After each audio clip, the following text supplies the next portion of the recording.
Hello, and welcome to another episode of Power On Podcast. I'm one of your hosts, Taylor. Hi, how you doing? And with me, as always, is... I don't know, I didn't even have an adjective ready for this one. That's how... I know. What should I use? I know, that's so bad of me. Let's see. You are the bootylicious Sushi Bee. How you doing? Not bad. A little bit on the tired end again. A little bit of random sleep pattern as of late, but this is going to be a good one. I think today we got a bit of a surprise. So, well, don't build it up too much there. Well, it was tiny. I didn't go out and blurt it out or anything. So. And also with us is somebody who sometimes comes around, I guess. Sometimes stumbles into the conversation. Whoa! Hey, is yes. Where am I? Is the like a Tasmanian devil? Oh, gee. That was terrible. It's early for you too, so. That's all right. As you can hear, yes, is Mr. RPG G Swagman. Yeah, so RPG Swagman, Gregor's there. How you doing? I'm actually doing really good. I had a really good week. Something that I've been waiting a very long time finally happened after much campaigning. My favorite game of all time got released on PSN finally. Dun dun dun. That's been a big wish of mine since the PS3 and the PSN were, in its inception. So and now you really happy. Podcast. So really happy everyone can now download Suikonto and get to experience the magic that I did all those years ago. And I think it's probably my most played game. I think I played it more than 7 times. Ooh, so good. Quite a lot. So good. Yeah, I was about to say. Yeah, excuse me, sorry. But it's an enjoyable game, and I have to think. I can't even think of what his little his handle is, but Andy, he challenged me to play it a while back, and we kind of did an agreement that he would play through Secret of Mana and I'd play through that, and yeah, it's quite enjoyable. So if you haven't, definitely pick it up on the PSN so you get into enjoy it, have fun, but don't look up things because keep it a secret to yourself. I think it makes it a little bit more. I get because it's if it's so fresh to you, if you've not played it, to me that's a lot more interesting than kind of looking up things to try to figure out. Indeed. So, yeah, and also with us, yes, that's right, there is a fourth individual with us, and it's a guest. We haven't had a guest in a while since Greg kind of stole the guest slot for a while. It's all right. No, it's just we've been kind of bad about getting guests on, and hopefully we can kind of make it a bit more of a regular thing once again. And with us today is SilverMongoose. Hey, I was hoping for a colorful metaphor or a nice adjective, but I guess that's okay. The contoured Purple Mongoose. The contoured for your pleasure, SilverMongoose. How about that? Right, that's more like it. Sell that. Yeah, thanks for having me on. I'm really excited for this. As I was saying earlier, I've always been a big fan of this podcast. It's one of the few that I've still listened to after all these years. Woot woot. And even after the change, where you guys went from video game stuff to, I guess you'd classify it as completely random. I was pleasantly surprised, and I still enjoy the podcast. So it's exciting to be here. Yeah, like the whole change with that going from games to what it is now. I would say it's, I don't know, mostly because of me. I don't want to say it was only because of me, but I just felt it would be nice to talk about other things instead of just games. Of course, I think after a little bit of time we'll probably, even because what we'd like to do with guests is kind of offer different topics and stuff so that if you do come onto the podcast, you won't feel like you're on the spot. You have a choice of it, so you can kind of feel like, I'd feel a lot more comfortable talking about this or something instead of that.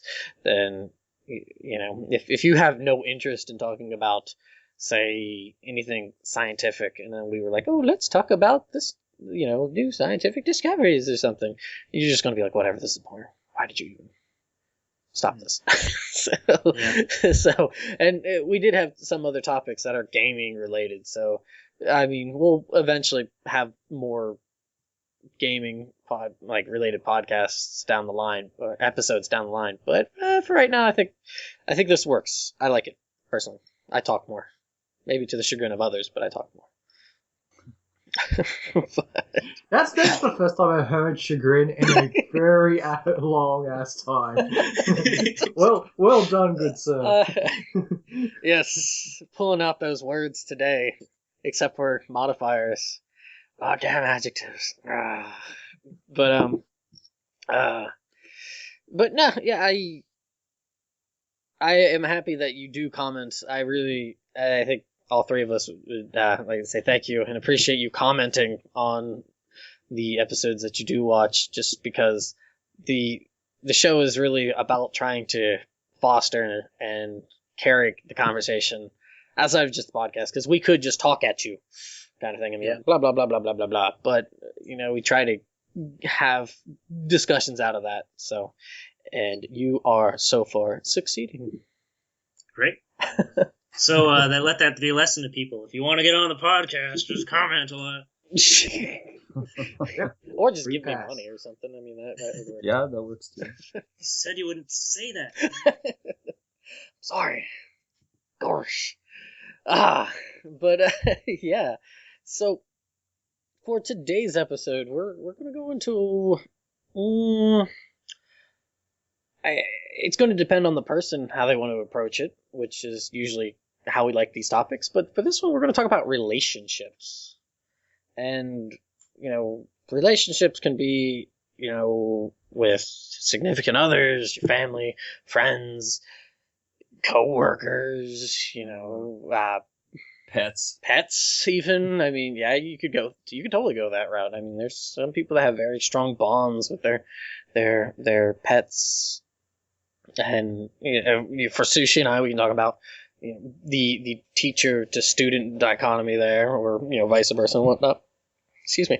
But I guess the word itself, when you hear the word relationship, I'm gonna guess the odds are you're gonna be thinking of like the boyfriend girlfriend or something like that. But for you guys, I'll start it off with Sushi B there. What when you hear that word, what do you think of? Generally, as you said, it sounds mostly as if it's a dating relationship. Mm-hmm. I don't know. I think for me, a lot of it does probably come down to like teacher-student a lot lately. That's where a lot of my interactions have been as of late, the last number of years. So, and sometimes coworkers, I guess too. But I mean, a lot of my friends live away from me, so yeah, most of it's definitely, I guess, from a teacher aspect. Okay. How about yourself there, Swagman? I think most people would commonly refer to sort of like the relationship between them and a significant other. Mm-hmm. But like we said, it's open to different interpretations from many different angles. So it'd be interesting to talk about every possible angle you can, and how it affects you and all around you. So. Mm-hmm. All right, and Mongoose, when you hear relationship, what's the first kind of thing that comes to your mind? I'm kind of in the same boat where whenever I speak about relationships, I talk about it from basically any perspective. So any interaction. I mean, as of this conversation, I now have a relationship with Greg and Sushi B and you, right? Uh-huh. Spoken. But usually when I'm speaking to somebody else, specifically if I'm referring to a relationship that I have with someone of the opposite gender, then I have to clarify and say, I just mean like friends or whatever, because I think, that's typically what people think about is, an intimate relationship. But yeah, to me, it just means any sort of interaction that you have with another person. And yeah, I'm excited to talk about relationships in general, for sure. I'm with you. Actually, I'm really with you on that, Mongoose. I kind of have that same mentality of thinking of relationships as just not simply this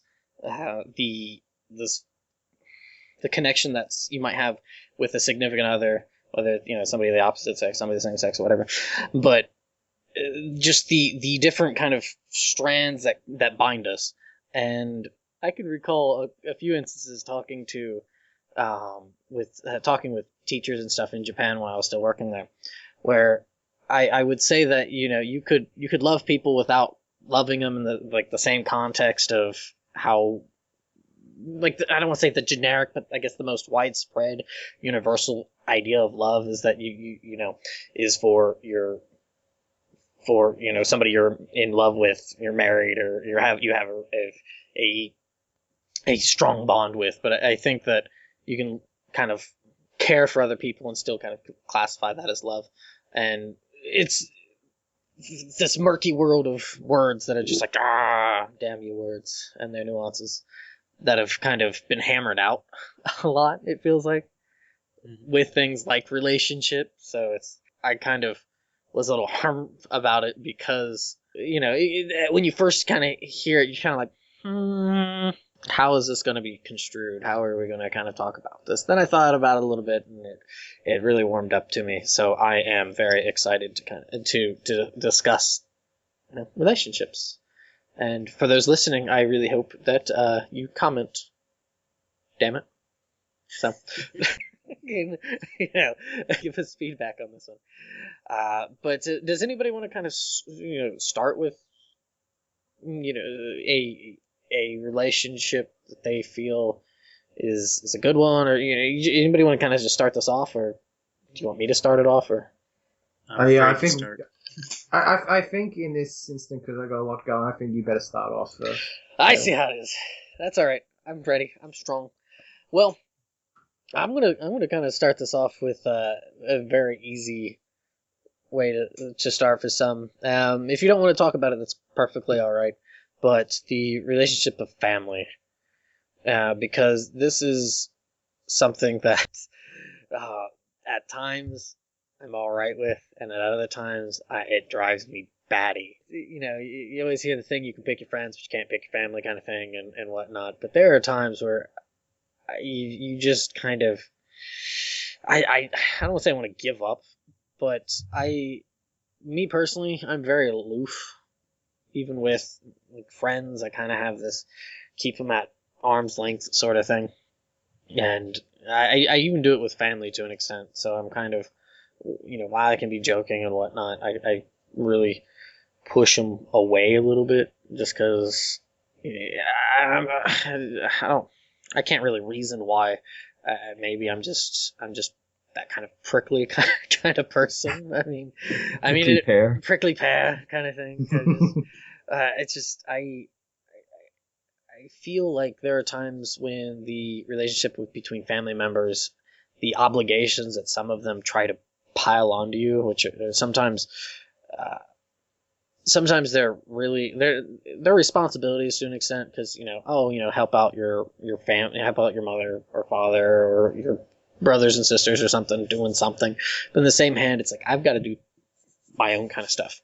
So, and being home kind of reinforces this kind of mentality of prickly pear. I need to do my own kind of stuff. So, they're expectations, right? They're relationships with expectations, and they're not always fair. That's what you're getting at. Yeah, that's a great way to put that. Is that for example, my mother drives me absolutely batty at times. At times. I think I've mentioned it before in some of the different episodes, but there are times where she will drive me up the wall. And it's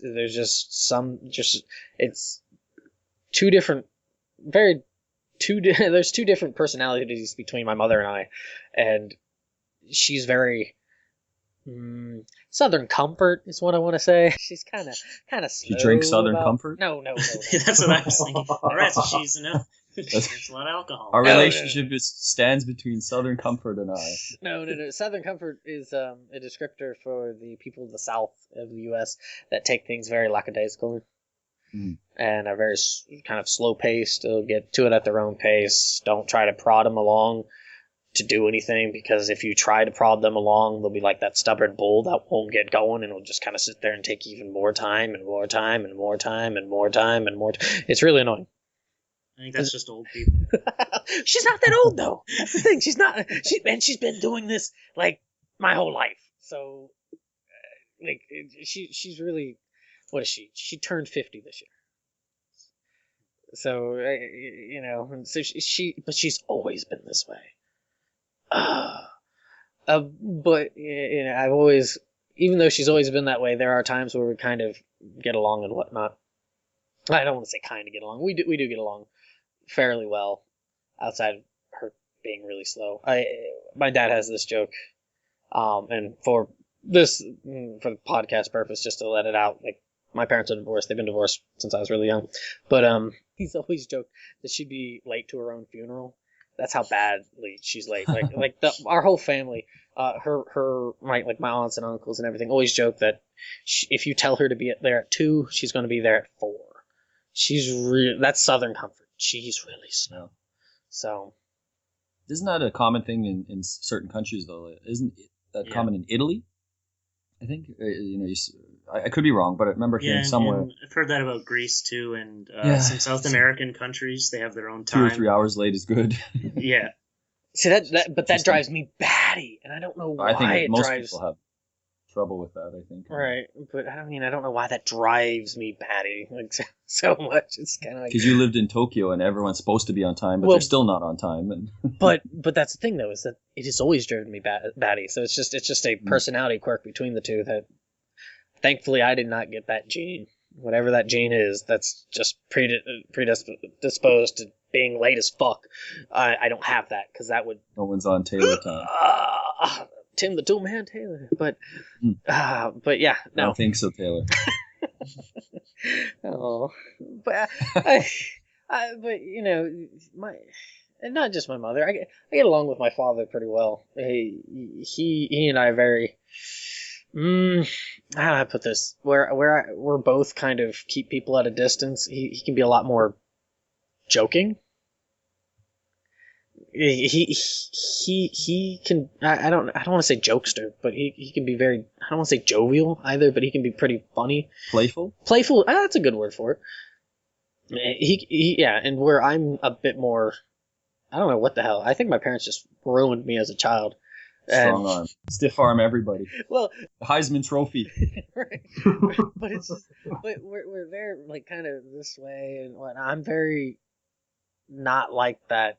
Like, I mean, with friends, but I'm not, with like strangers or people I don't really know well. I'm very, the wall kind of comes up, and I'm just like, you know what, just leave me to my own devices kind of thing. But I don't know, I've talked enough about at least parents. I mean, I don't know if you guys want to talk about that or other kind of stuff, but just very quickly, I would probably say the most positive relationship I've always had is my family. They've always been my rock, and they've been always super supportive. Whatever I've done, they've never taken me aside and said, "Oh, you what you're doing is wrong," and I haven't really done anything that would warrant that.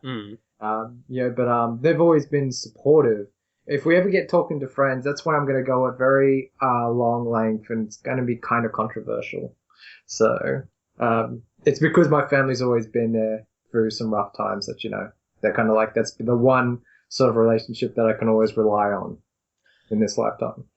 And is that fairly pervasive throughout your extended family as well? Is that they're very... Oh, no. I would probably say it's mainly my main unit, and I would say to a degree, like in my younger days, the family unit was much bigger and we were more supportive. We would catch up, and I've noticed in the last couple of years, ever since my grandparents passed away, it's kind of detached a lot of sectors of our family, sadly. But but just having my parents and my brother and sister and my nieces and nephews, then that's sort of like the main crux that sort of helps me out and supports me. There you go. I was say, how about yourself there, Mr. Mongoose? What's the family, the rock for you? Or do you not want to talk about that? No, I'm fine with that. Okay. I mean, I think this whole podcast is going to be interesting because I'm usually extremely private on my channel. Like, people know I live in Canada, and The end. they can guess my age, and that's about it. But no, my family, we kind of have an odd relationship in the sense that we actually all like each other. We're every person that sees me with my family, they find it really unusual. Even though my parents got divorced when I was in high school, and even through the divorce, my parents still talk to each other, and they still talk to each other now. And I guess they're quite friendly with each other. And I'm from a large family, so I have brothers and sisters, and we've had spats over the years, but we all generally get along fairly well. Like my sister, actually, my dad moved in with her, and they're hanging out, and she's like, it's great. It's like having a best friend around all the time. And before that, he lived with my other brother, and we're all seeing each other over the holidays. And I don't know, we all get along pretty well, and we have fun together. And maybe part of that is the fact that as you get older, you all move farther apart, so you have time to breathe. But yeah, we all get along fairly well, I think. And I think part of that too was from our side as the children, when we kind of realized that our parents are people. A lot of people, like, they have all these expectations of your parents and of your brothers and sisters and how they're supposed to be, right? But if you're like, they're people, they make mistakes, and yeah, my parents are getting divorced, but they're human beings, and they have their own problems, and it's not really any of my concern or my business, like what happened between them and why they're no longer in love or whatever. And I guess another good example of this is my dad. After he had his divorce, he was in a relationship that I really, really didn't care for, with an absolutely terrible woman who didn't respect him or any of us, and was really quite mean. We never referred to as her name. We always called her other things, we'll say.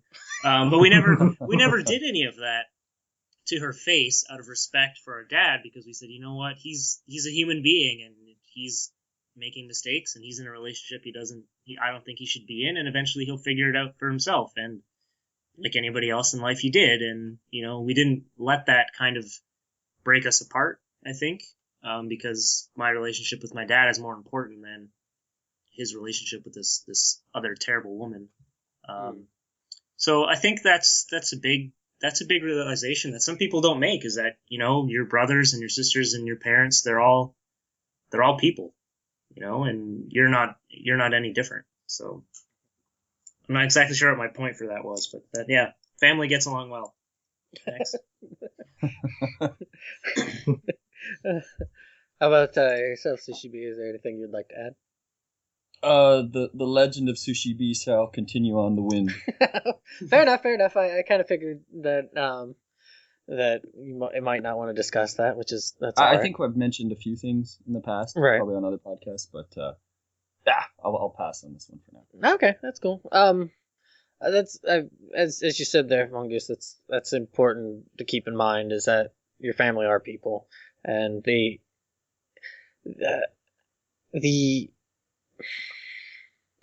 for myself, I never really. I'm trying to. I've always, whatever. This is hard to really phrase. Jesus. Okay. For example, recently, my father and my stepmother have purchased a bar and drive-through that with an absolutely glorious name. Yeah, that we will not name. It will be nameless for this. But I've been helping out there for a few months, and there's a few people that in the bar that are regulars and stuff, and one of them generally, when they're leaving, comes through the drive-thru to get something for later that night.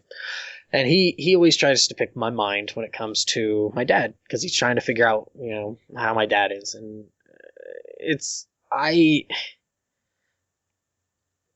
when it comes to my family, I've never really tried to figure, even with friends and stuff, I've never tried to figure people out, if that makes sense.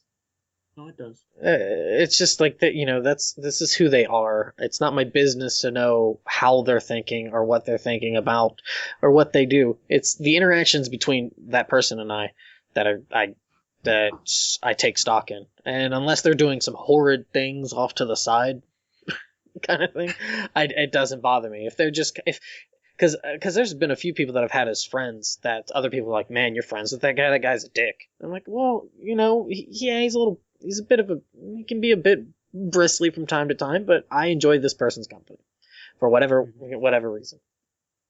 And it's kind of the same way I feel with my family, for the most part. It's interesting that being back home, I've been kind of reintroduced to my youngest brother and sister, because those two were I want to say like 5 and 2 or 4 and 1. I think 5 and 2, around that age when I left to go to college, and then I wasn't really home during college, and then I moved to Japan shortly after. And so there's 10 years where I wasn't in contact, other than have Merry Christmas, Happy Birthday, blah, blah, blah, kind of thing. So it's really kind of weird to be reintroduced to him. And my youngest sister is so annoying, as she gives me this look. No, she's actually it's pretty funny. There you go. No, but yeah, it's kind of funny because because I'm the oldest out of my brothers and sisters, and how they usually say like the oldest and the youngest kind of get along the best. I don't know if some of the studies they've done with siblings and stuff. I don't know if you've ever heard that or. I would agree with that to an extent. Studies, Greg, not personal experience. Oh well, screw you and your academics. Well, no, I'm not. Personal antecedents aside, I'm just saying that from seeing studies where they say that generally the oldest and the youngest kind of get along the best. I get along with her pretty well, which is kind of funny because we're way different people. So different. But you both love Frozen, right?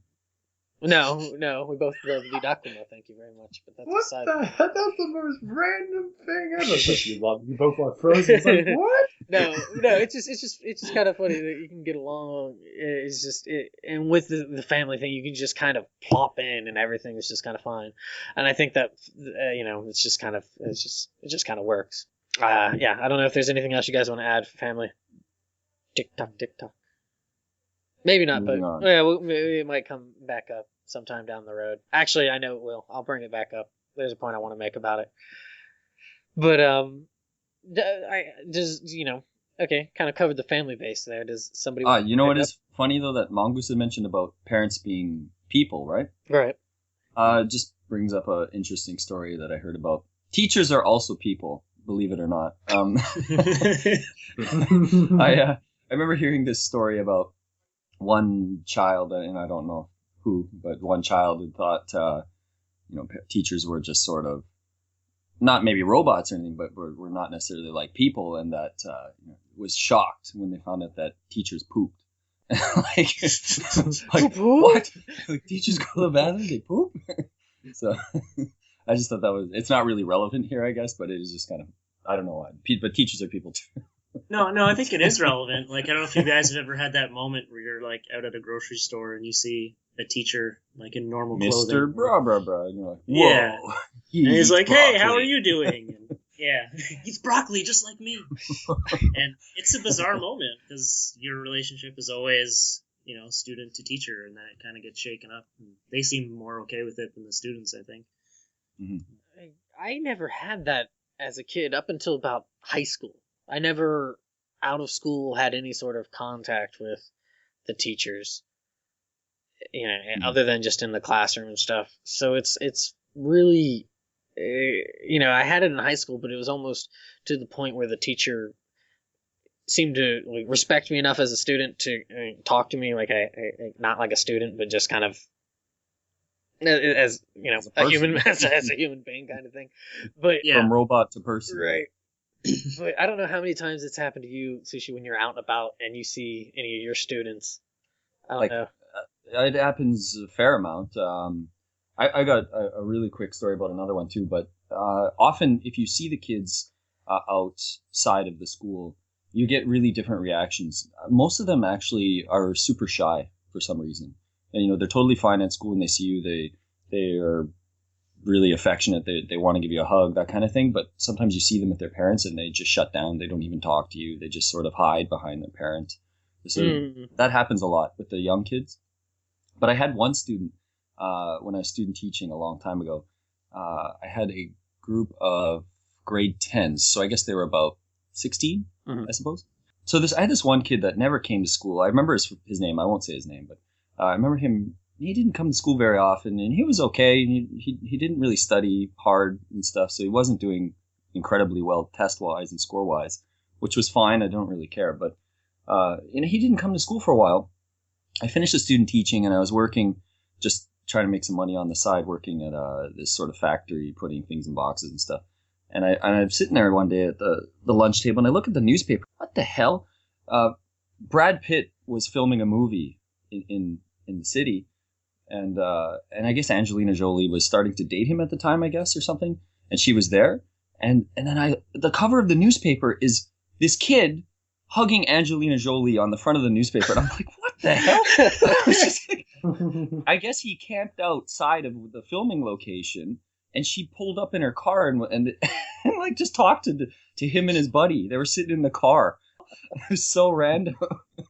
I just thought that was really weird, but I guess it's nothing to do with relationships so much as just that I knew this guy, and I was like, that was just so random to see him months later on a newspaper like that. But yeah, definitely with students, it can be very strange. I have a question for all of you. Is just did you have perhaps more female than male teachers, or vice versa, and sort of what connections did you have with them? Did you find you were more connected with a female teacher or a specific teacher, or with male teachers? What sort of relationship did you have? In my school, I don't know. Greg. Sure, take your time, man. No, I was pretty much down the wire in my school, like equal male and female. It wasn't to do with what sex they were. It was what subject they were. Like, the one teacher I had no, like, stake in, didn't even talk to, was my home ec teacher, and I only did, like, 1 year of home ec. And I would consider that to be my worst class ever. It's just horrible. But, I go along... Greg burned the pizza and the cookies. Man. What did you do in home ec, Greg? Did you have to do stitching and things like that? I don't want to talk about it. I don't want to talk about it, no. But just like stuff I was interested in, like English and history and drama, I got along with all those teachers. My English teacher, who was also a drama teacher, just kick-ass bloke, we would just talk about movies and acting and story and all that. Just really, really cool. What else? Actually, it's funny. I think I mentioned in the other episode how I did. Well, by the time you listen to this, I think it would probably be the relaxing or the other one we did. I'm jumbling my episodes up now. But I mentioned how I did war games, and I actually found out my drama teacher also did war games, which is crazy. And we talked a lot about that and a lot of other stuff. One of my favorite teachers was my history teacher. And we talk about a lot of stuff, and he was a funny boss. He was like I think he might have been half Scottish, half Australian. And he was a funny bugger, and we'd just talk about awesome random things. The weirdest thing was because I was such a computer geek and that was sort of like the field, I thought I would get along with those teachers the best. Actually, I didn't, strangely. They were really sort of, they were barricaded all the time in what they were doing. And didn't really care what you want to talk about, which was really surprising. Like, really, really shocked. It's kind of deterred me with a lot of things. But yeah, outside of that, yeah, there's a few teachers that I really got along with. I would say I got along with my teachers more in high school than I did primary school, because I had a lot of problems in primary school and a lot of lectures. And like, I wasn't a bad kid. I was a target for all the bad kids. So they put me aside and just like, I never got along with anyone in primary school. High school, I got along with a lot more people. And I found them a bit more easygoing, whereas in primary school, it's just always awkward happening everyone. So, yeah. But yourself there, Mongoose. What's The split was generally down the middle until I got to university, and then it's almost all old dudes. Yeah, pretty much. That's how universities work. But yeah, I think I generally always got along with my teachers. The few teachers that I didn't get along with were definitely guys. And I think I just rubbed them the wrong way or something. I'd never said anything, against them, or I got decent grades, and I was a fairly good kid. But there was a couple of male teachers that just did not like me right out of the gate. And after a few years, they kind of, I guess, turned around. And I remember at one point I had this one teacher who really didn't like me. And at one point he says, I think you should run for a student council president, just out of the blue. And there's, I don't know why, but he just kind of figured, oh, this kid isn't terrible. He's actually really good. Talent. Well, I think there was like I don't know if I want to say respect, because he was a teacher and I was in like grade 6 or 7 or something, but I guess he just kind of realized after giving me all this crap for so long and I wasn't, going out of my way to, egg his house or whatever, that I was a good kid. And in high school, actually, I had a very good relationship with my teachers, especially in my last year. I did the announcements and stuff in the morning, and I'd play like old Beatles music and like really old stuff that they would like, and all the teachers like got along with me really well. I'd show up to class late, and they were totally cool with it. And I had a few art teachers too, like my photography teacher and my writing teacher, and I would consider them friends. Like we talked about like weird bands and The Princess Bride and like all sorts of weird stuff, and me and the teachers are talking and the students are like, I have no idea what you two are talking about. That's awesome. We thought it was really cool, but they were just like, Princess Bride, we shouldn't be talking about such a girly movie. I'm like, no, not The Princess Diaries, Princess Bride. Shh. Yeah, I actually showed that movie to my youngest siblings not too long ago, and they absolutely loved it. I was like, yes. Oh, that's awesome. That's one of my childhood favorite movies. I actually managed to get a book of it like a couple of years ago. I was working in a secondhand store, and someone brought in a bunch of books, and I saw The Princess Bride. It's like, oh man, that's coming home with me. Mm-hmm. Yeah, and just to touch on that, actually, I do some teaching in my job. I'm a coordinator and educator, and I was teaching some kids, and I think this girl was like maybe 8 or something, and she was trying to discern how, because I generally don't eat meat. The rules that I have for eating meat are very complicated, but basically she kept saying that I was a vegetarian or not, and she kept saying some word over and over, and I said, you keep using that word, I don't think it means what you think it means. And she said, and she's like, is that from The Princess Bride? I was like, nice. Okay, you're my favorite kid. Awesome. I was like, you're like 7 or 8. Like, how do you know that? But yeah, that was really cool. And then we had a good relationship from then on. Just tie it back. Nice.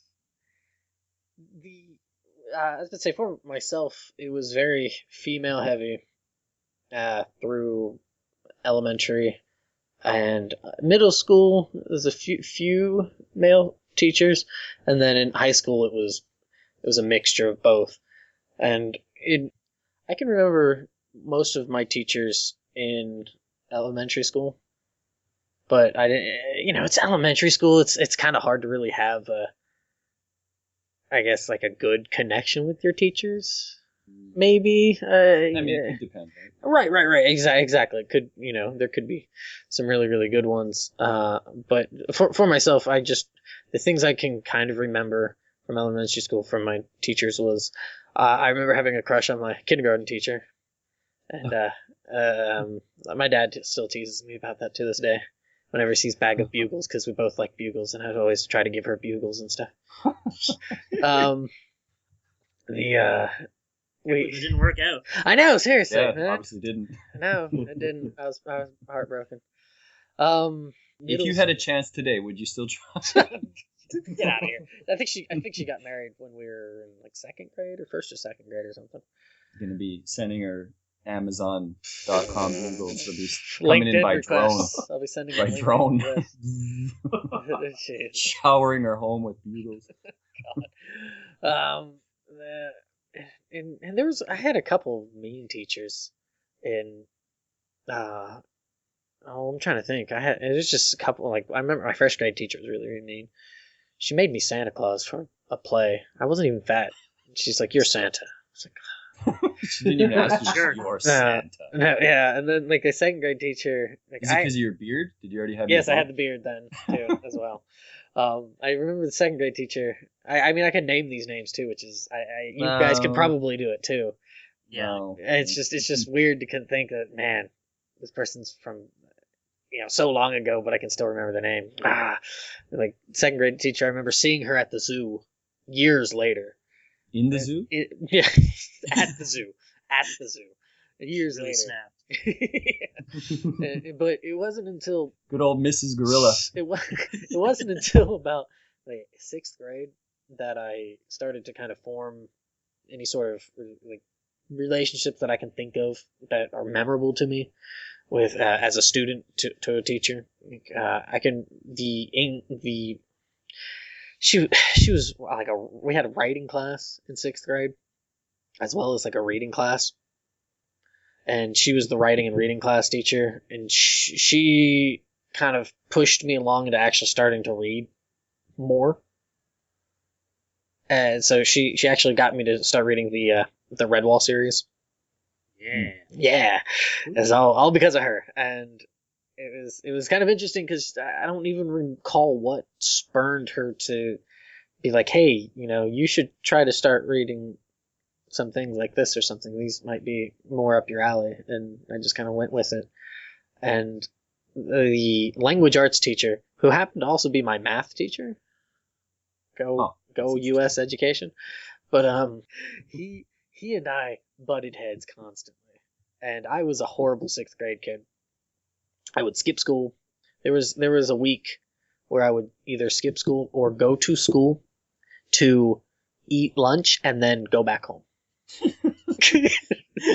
That's pretty raw. It's pretty. Just to let them know you chose not to show up. Can I be honest, Taylor? I'm not surprised because it's fucking maths. I never got along with most of my maths teachers, like ever. Like I think I had one maths teacher in high school that I got along with, but there was this one maths teacher I fucking hated her guts. She accused me. I was like the nicest kid in class, and she would accuse me of doing the worst things. Just because the other students were, playing Chinese whispers, and she'd believe them. And I was like, what the fuck, lady? So I think that was the one time where I had to get a transfer because I was like, I'm going to fucking ring this bitch's throat.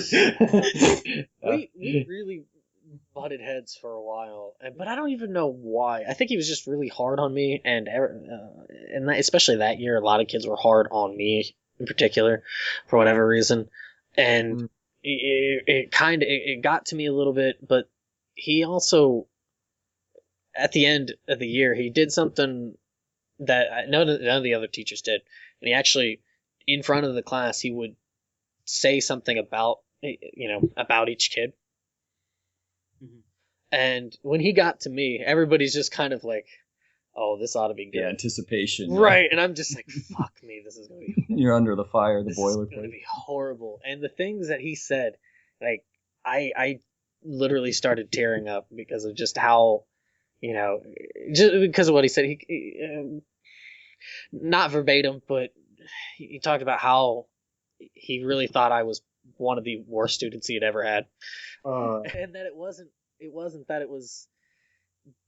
it wasn't because of being a bad student or a bad kid. It was just he felt that it was a bad situation that I was in. But to see how I had like persevered through all that and kind of came out shining on the other side puts shame to a lot of the other students that are in the class. And it's kind of like, oh. And this is also the same year. And so this will kind of, I don't think it will enlighten, but this is also the same year that I had an art teacher that was horrible. Maybe a little horrible, maybe not. But we did not get along, and I thought her class was stupid. And she had us try to ask people about their job, if their job had something to do with artwork. And at the time, my dad did landscaping. And so I was like, oh, I'll ask my dad. And I never did it.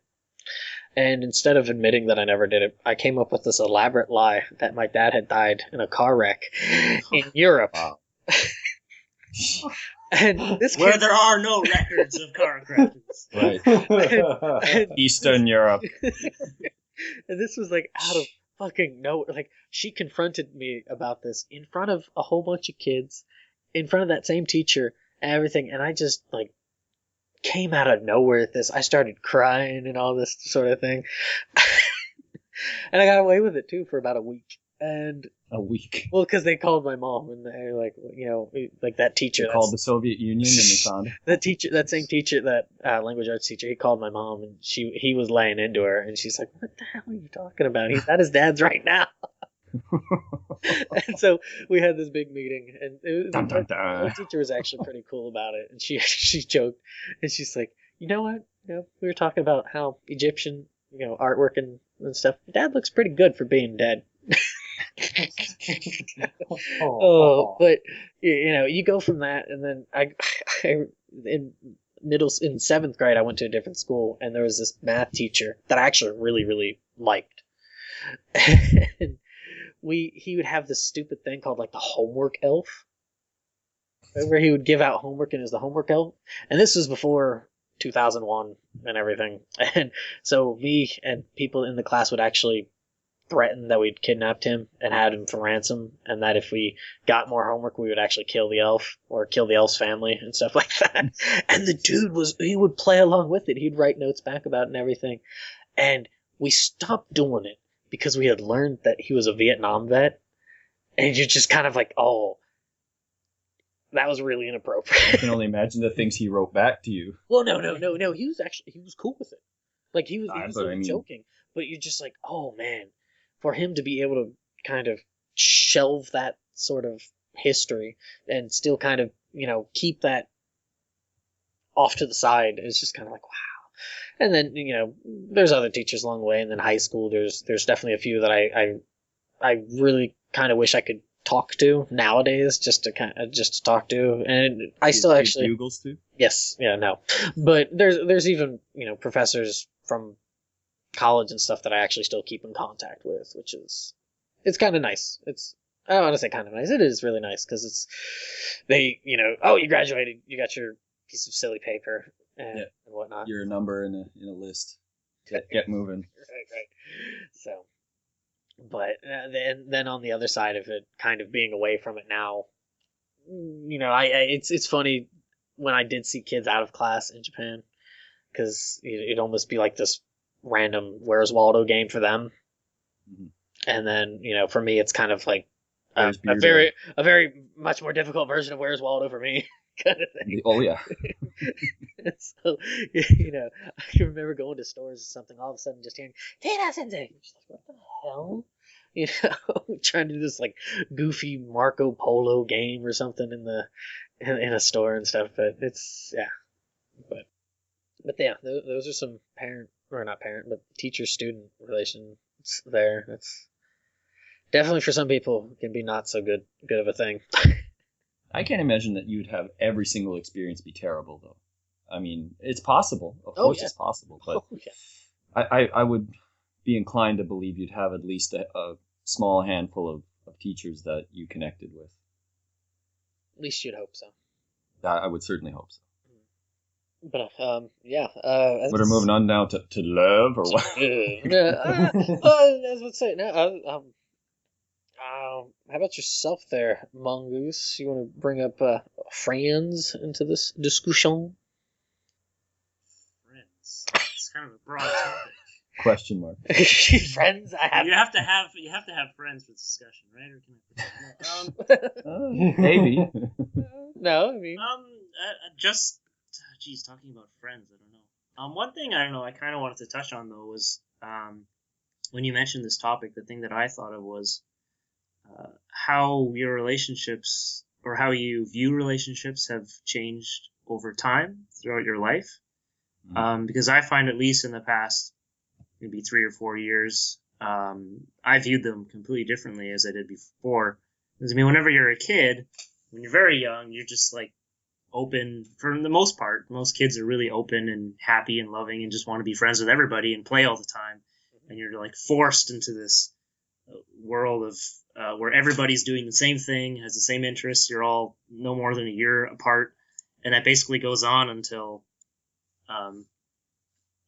you graduate from either high school and enter the workforce, or graduate from college or university, and then you're just kind of thrown into the world, and relationships take a very different I don't know, a very different role in your life, especially with friends.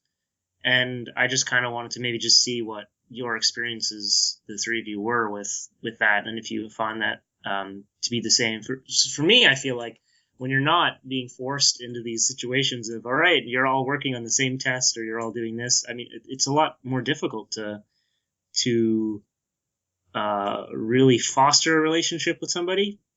I mean, it's been some people, 2 years, and then now I feel like I'm as close to them maybe as I would have been with a fellow student after like a week or something, right? Because you only see each other for a few months, and things move a lot more slowly. And I don't know if you guys have found that as well. Mm-hmm. Don't everybody talk at once there. Yeah. Yes. I talked a bunch, so I'm pushing this over to Greg. Greg, say something. I'm prepping because I know we're going to talking to friends, and this is going to get really depressing. So It's just gonna get real. it's going to get depressing, but then it's going to have a happy ending. Well, no one likes my question, so go ahead, Greg. Yeah, no, but yeah, Skip your question was really in depth, and it is, like you said. I do agree that you're put into this environment, and once you go out into the world and how things change, because all this information that you've gathered about people, about our way of life, it changes, and how you deal with things, and throughout your life, you kind of you grow up to believe certain things. And I've grown up in a very unstable environment that you had to have this to be a better person. You had to be in my case, in fucking school, you had to be cool. And everyone around me did everything to be cool. Whereas I was one of those kids who learned very early on that I'd rather be happy than be cool. So everyone was rushing into relationships. Everyone was rushing into doing this without a lick of thought of what it means to be in them. So it's interesting you bring that, because I know a lot of guys that just, wanted girlfriends for the sake of having girlfriends, didn't even give a shit about them, and just saw them more as a trophy, as a sort of like a social ladder, which I never understood that. Yeah, I remember in grade 7, somebody saying, I was asking him why he was dating this girl, and he's like, no, I don't know, social status. I was like, grade 7, like, come on. Yeah. And I think I kind of figured that out early on, too, because I remember in I didn't have middle school, so I just went to high school, where it started in grade 9. And I remember in grade 9, I went from having, a boatload of friends to about 2.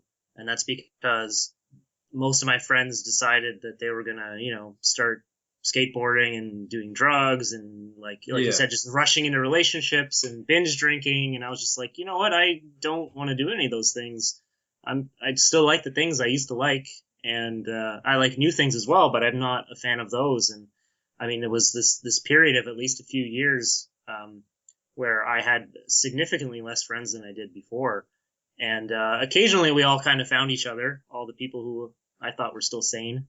And so I don't know, that's just kind of just to touch back on what you were saying there with kind of figuring stuff out earlier, that, being happy and being yourself really is more worth it, because it's better to have a relationship that's really good with 2 or 3 people than it is to have kind of this party mentality that everyone has, where I want, or this Facebook mentality, where I would rather have 300 friends that I see once a year, and it's kind of this quality versus quantity kind of thing. Exactly. And I think just being true to yourself is I think more important. Yeah, absolutely. But just very quickly, my primary school life was pretty bad. Because you hear so many stories from the older YouTubers about how you didn't really talk about video games, otherwise you get beat up or you get, so much abuse at. And I was one of those kids because I loved video games so much I couldn't contain it. And that really killed me for a lot of school life. I had friends on and off, but I never had any long-term friends. In fact, the one guy that I thought was my long-term friend actually in 5th grade just out of the blue just punched me out for no reason because he wanted to become friends with all the people that were bullying me. It was awful. And that's how they became friends? Yeah. Knock out Greg and then you become friends with somebody else? Yeah. Jeez. Yeah, at that point I was so confused for the upcoming 2 years. I didn't know who to trust. And that was like the worst part of my life. And that kind of taught me a lot of things about friends. And Taylor talked about putting people at arm's length. I think when that happened, I put him at like a 10 feet pole length.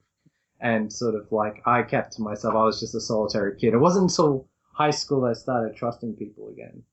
And that sort of had its own problems, but at least I can say that I had a better high school life than I did in primary school.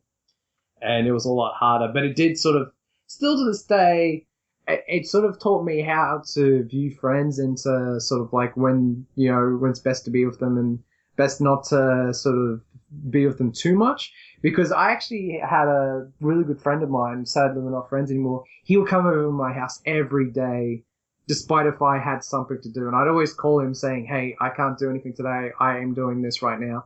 And he would come over anyway. And I'd have to put him to a side and say, dude, I got my own stuff I need to do.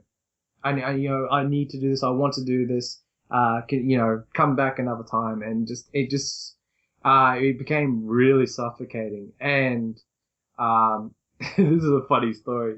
One day he'd be the kind of guy who would take no for an answer. And one day he says, oh, let's go down to the beach. It's like, no, I don't feel like doing it today. It's pretty stormy. I reckon the weather's going to be bad. It's like, no, it'd be good. Went out there, nearly drowned. And there was no lifeguard or anything. So if the current didn't push me back, I was pretty much dead. And I luckily the current did push me back and I could watch the shore. I basically said, then this guy is going to get me killed. Yeah, sounds like so it. I took steps. And it was kind of depressing, but it was like a slow sort of disconnect. And I do actually think the best thing about that, though, is after I had that disconnect with him and all my high school friends have moved and I didn't keep in contact with any of them. So I was kind of like back to square one. But that's when I actually went into YouTube. So some good actually did come out of that. And I would say that as far as my life's gone, I actually really like the relationships I have with my YouTube friends. It's just perfect for me. Like I can do what I need to do, what I want to do. And then if I've got moments free, I can hit them with a message. And if they respond, immediately or maybe a day's time, it doesn't matter. I'm all good. Nice. Did that friend ever ask you to go play out in the storm with a metal rod? No, Greg, it'll be cool. We'll drive this car with no brakes. It'll be fun. Yeah. Tape the paper wings to your arms and bring you up on the roof. No, I'll push you down the shopping cart down the hill. It'll be fun. Yeah. Yeah, I think we all had friends like that. If you call them friends, I guess. Yeah, that friends like I need enemies. They used you as test subjects for most parts. Yeah, that's what I mean. I think you just have to be appreciative for how long, I've never known lifelong friends. There's always kind of like that point where everything disconnects. There's been friends that I do like there'll be a situation where they'll come out of the blue and I'll talk to them, but it's sort of not the same. It's just a nice sort of quick 1 minute catch up. But I am sort of a forgiving sort of person. I know I've forgiven a couple of YouTube friends lately, and that sort of made our relationship better with that. So. I will say a lot of other YouTubers do drive me batshit crazy on Facebook. But there is a select group of people. But it actually taught me this year, and Mongoose touched upon this, that, quality over quantity. I've noticed that most of the groups I was a part of that are consisted of more than 10 people per chat room, I wasn't enjoying myself because it's just, full on. But a nice little chat room of 3 or 4 people is just kind of like my speed. I don't know if that's the... Yeah, you go. No. I was going to change the subject. Don't change the subject. Sushi has to go. Ah, forget that guy. The mystery Sushi continues. She Yeah, has it's no a big friends. question mark. Just briefly, I'll just say I don't trust anything. And what I mean by that is, the world constantly disappoints and surprises me. So I deal with little kids, I deal with adults, I deal with people all day long. And so I can't trust anything with any sort of preconceived notion about what's going to happen in a single day or in a single moment. So I don't know. Since I was a kid too, I didn't have a lot of close friends for a long time, and I've only got one friend that I've known for about 25 years now or something, or quite a long time. But so I don't really trust anything, because for the people that I've known that I have been close to, the next day suddenly they're a completely different person, and they don't want to talk to me, or it's all about business now. It's what can I do for them, or vice versa sometimes. So yeah, I don't know. It's a difficult situation. Relationships are always changing. I'll probably leave it at that. What's really funny is because talk about my family heritage. I think one part of my family heritage has to do with gypsies, which I've always thought was awesome for some reason.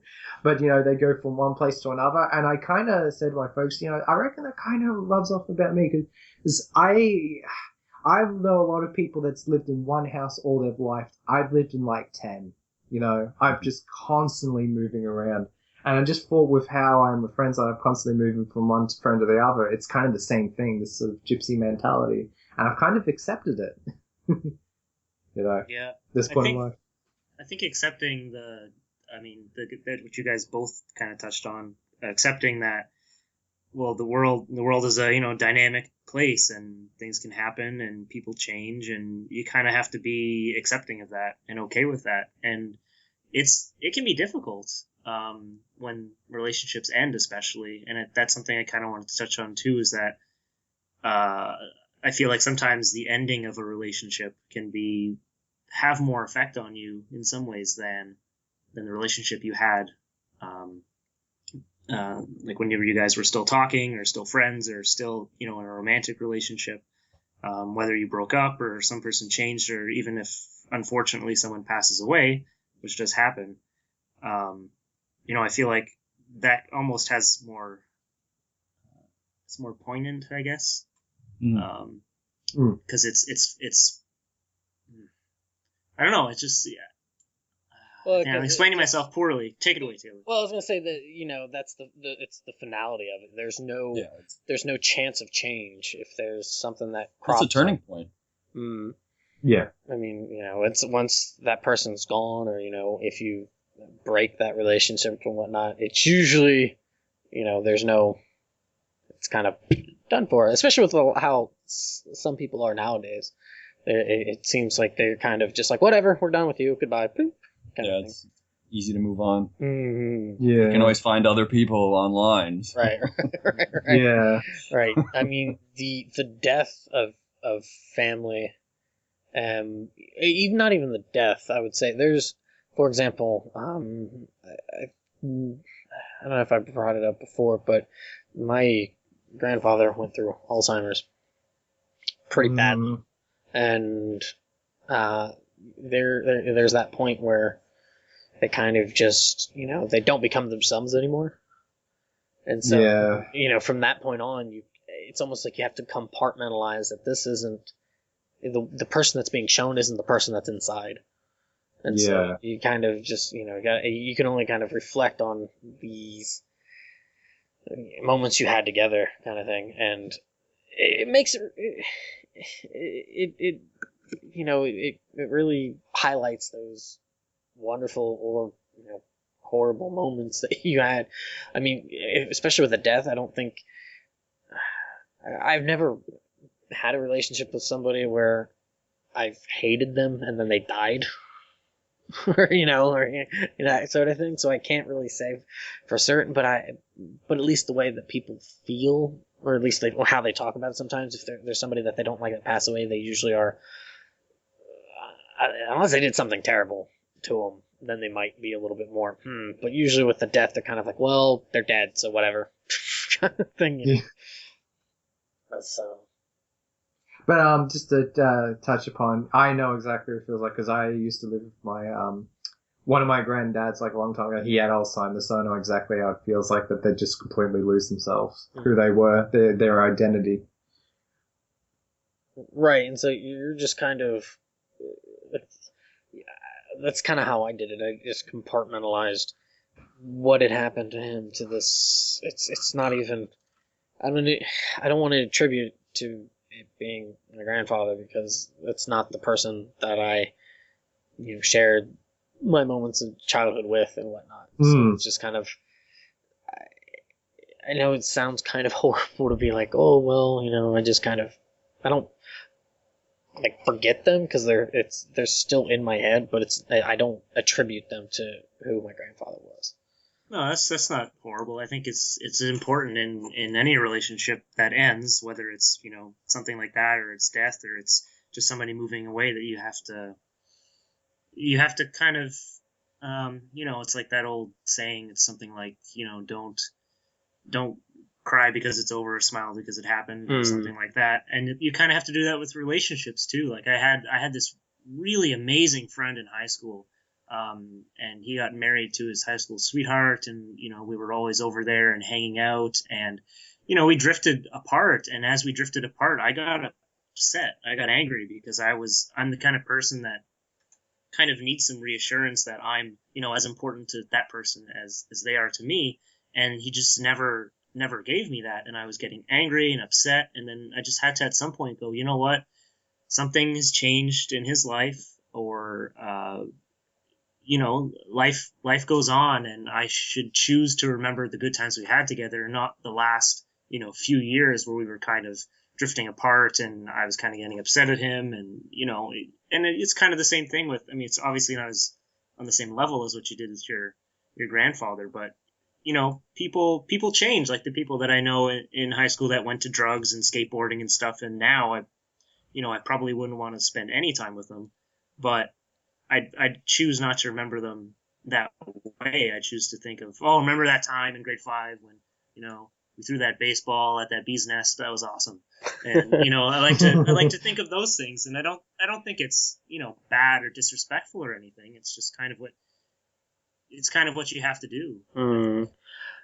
I particularly remember when I moved because I studied at a university that was about 2 hours from where I was living when I went to high school. And a majority of the people that I went to high school with, they didn't go to that school. There was only a couple of them that did. And it's kind of interesting how I reflected on, even then I kind of reflected on it, how to me it was really interesting that I for the longest time I tried to meld the friends that I had in high school with the friends that I was making in university. I was like, oh man, come on guys, come up to BG and hang out and stuff, and you kind of did it, but you have it's almost like two entirely different. It's like two entirely different sets of friends because it's two entirely different people. It's funny you bring. Oh, you go, Mongoose. No, go ahead. I'll go after. I just very quickly. It's funny you bring that up because I didn't have this in my mind until you bring that up. I've kind of experienced something very similar. I have so many hobbies that I really like. I've not only have I dabbled in video games with card games, war games, and all that. And I was one of those guys that kind of considered that if you like this one thing, you like this other thing as well. And my friends and we would try and get other people into other things. Mm-hmm. And it was sort of like, I know, it's kind of like a pub crawl, but I like to call it a geek crawl. You're not going from one pub to another, going from one different type of game to another, and you meet new people and you'd recommend this game over this game. And we just, there was this kind of small community. We didn't sort of like hang out per se. Well, I think we'd hang out like from time to time, but it was just really interesting. I would say the biggest community that I was sort of a part of, which is the Magic community. Yeah, kids, don't waste your money. You will lose everything. It's one of those hobbies it just drains your money. But no, I met some really cool people, just to shoot the shit and all that. And I would say that would probably be my happy time of life that I sort of like knew.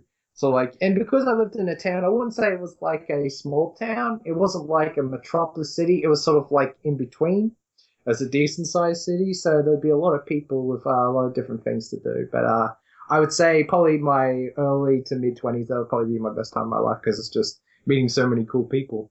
But getting back to what Taylor says, it's really hard because there are so many times where somewhat you'd be just the friend of a friend. You wouldn't be yourself sort of connecting with these people. And you'd say to yourself, why am I here? I know why I'm here, but why am I here with these people?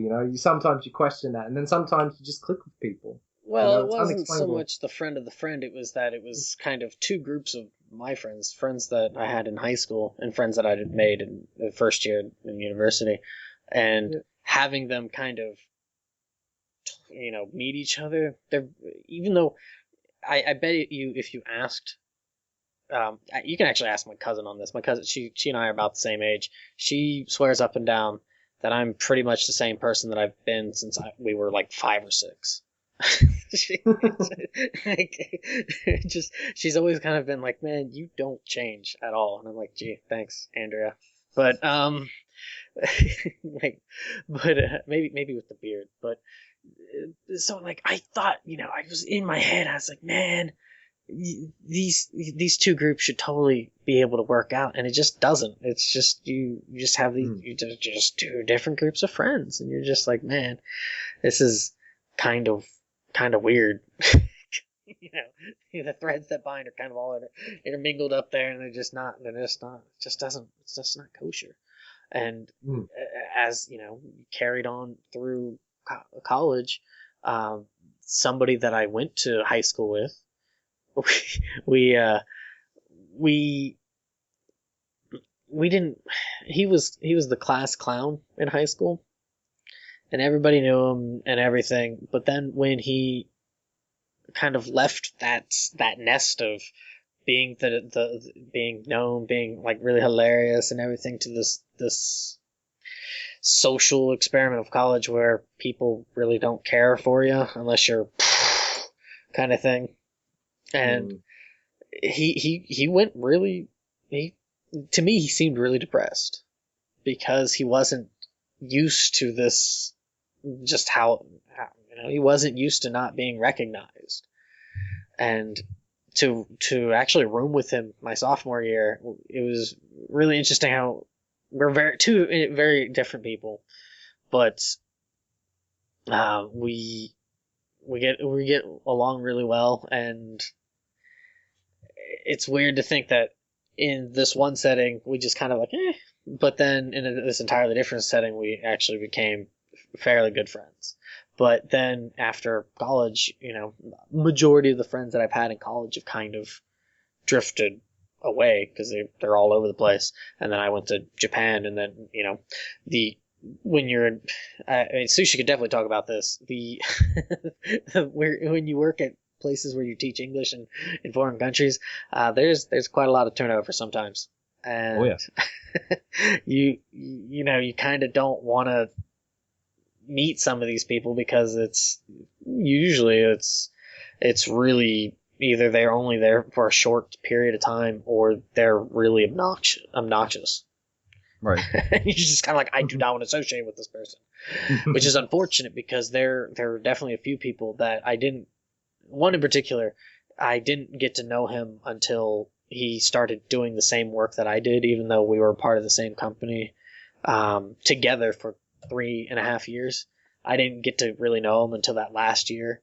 And to kind of help me grow as a person, seeing this person being personally, I felt that he was a better person for the job than I was. So it was nice to be able to see somebody that I could actually, emulate, or at least kind of pick their brain and learn things from, and just see how he does things.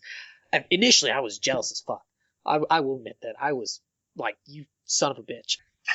And I told this to him straight to his face right before I left, and he kind of laughed about Did you do the finger shaking too? You son of a... you son of a bitch. But well, I don't know. But it was just like initially I was just like, man, fuck this guy. He's so much better at Japanese than I am. He's a damn good teacher. He's just so much better than and he's prettier than I am. Asshole. and and it's just it at first I just had this jealousy consuming me. I was like, I don't want to fucking talk to this guy. He's gonna be gone in like a half year because he's going to do something better. But he didn't. He just stayed. He soldiered on doing it, and then eventually he got to doing the same position as I did, and I actually got to know the guy and see him doing it in a different setting, the same setting that I did it in instead of the cram schools, and it's just like, man, I am such a fucking loser. Why did I have to feel this way about him? And it was great to be able to kind of get over that jealousy and to take this relationship that isn't even like a good relationship, a very healthy relationship on my end, to actually kind of mold it into a much better one. It's interesting you bring that up. I'm wondering, has anyone else in the chat ever had like a friend or someone you were like really jealous of to the point of considering them a rival? Because I do. I had one friend that oh man, I didn't hate him. He would always rub me the wrong way, and ironically, he was actually the best looking guy in the school, so there'd be girls constantly coming to him. And just like me and my other friends would just get fucking war. Like, you bastard. But at the same time, it's just like, hey, you got it, flaunt it, man. But the thing that actually would piss me off about him is not because he was his good looks or whatever. It's because he was also the funniest guy in the school. And I was one of those guys that tried to be funny as well. And I wasn't as funny as him, but he was quite like the sharp wit. And if you say something stupid, he would tear you apart in seconds. And just like everything he was, I'd just go like, oh, that fucking bastard. Like Taylor said, the finger wagging. Yeah. I don't know if I had a rival so much, Greg, because I just pretty much suck at everything. So I'm used to losing. So I'm just like, man, I always lose. That's what makes it a rival. It can, but if you're not really pressurizing anything, I don't really think you're making rivals then. Yeah, I never really had a rival. I had people that I looked up to for sure. Like I had friends that were, like you said, they're more charming than you, or they're faster than you at running, or they're better at math or something. And there's always somebody to be jealous of, but I think at some point in your life, you just kind of get to the point with, well, if I want to be like that, then I should just, work at it. And if I don't want to work at it, then I should forget about it. You should kind of use them more as people as an inspiration more than something you just put yourself down. And obviously that's way easier said than done, but I think it's a healthier perspective. Oh yeah, to take. Mm-hmm. That's a really healthy perspective to take. Mm-hmm. And one thing, Taylor. Wait, did you mention if you had a rival? Well, I would say that guy was probably the one. There was in high school. There probably he was my best friend in high school. He and I were nearly identical in how we acted and just how we were, and so it was never like a rivalry. He might have treated it a little bit more because I was a bit better at him at a lot of different things than he was at things that I was. So he might have kind of felt that rivalry a bit, but in the same hand, we're just kind of like, fuck it, whatever. So, but that person I mentioned before would have if I was to pin rival, he would probably be the one. The son of a bitch. Yeah, because the one thing that you said earlier, Taylor, and I want to kind of touch back on it before I forget, was that whenever you mentioned that your university or your high school friends and your after high school friends just wouldn't get along, and I was originally going to ask before you answered it if that was because you kind of compartmentalized your own personalities, and you said no, you've been basically the same forever. But I was wondering if Sushi or Greg kind of did that, kind of to manage their relationships. Not really. I mean, there's definitely friends that don't like other friends, so you sort of juggle that. But I wouldn't be different with a person just to satisfy them and satisfy a friendship.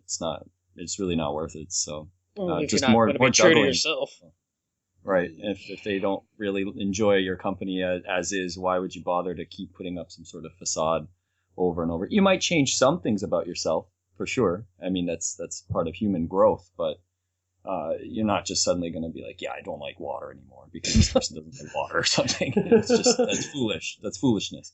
You might do that when you first get in a relationship, as in with, the opposite sex or same sex. But if you get really close to somebody and you're dating or whatnot, you might do that at first, but then you start to realize that that's really tiresome, and you're going to have faults that are going to come out eventually. So it's kind of a waste of time to be like, oh, I love everything you love. No, it's not really going to last. So. No.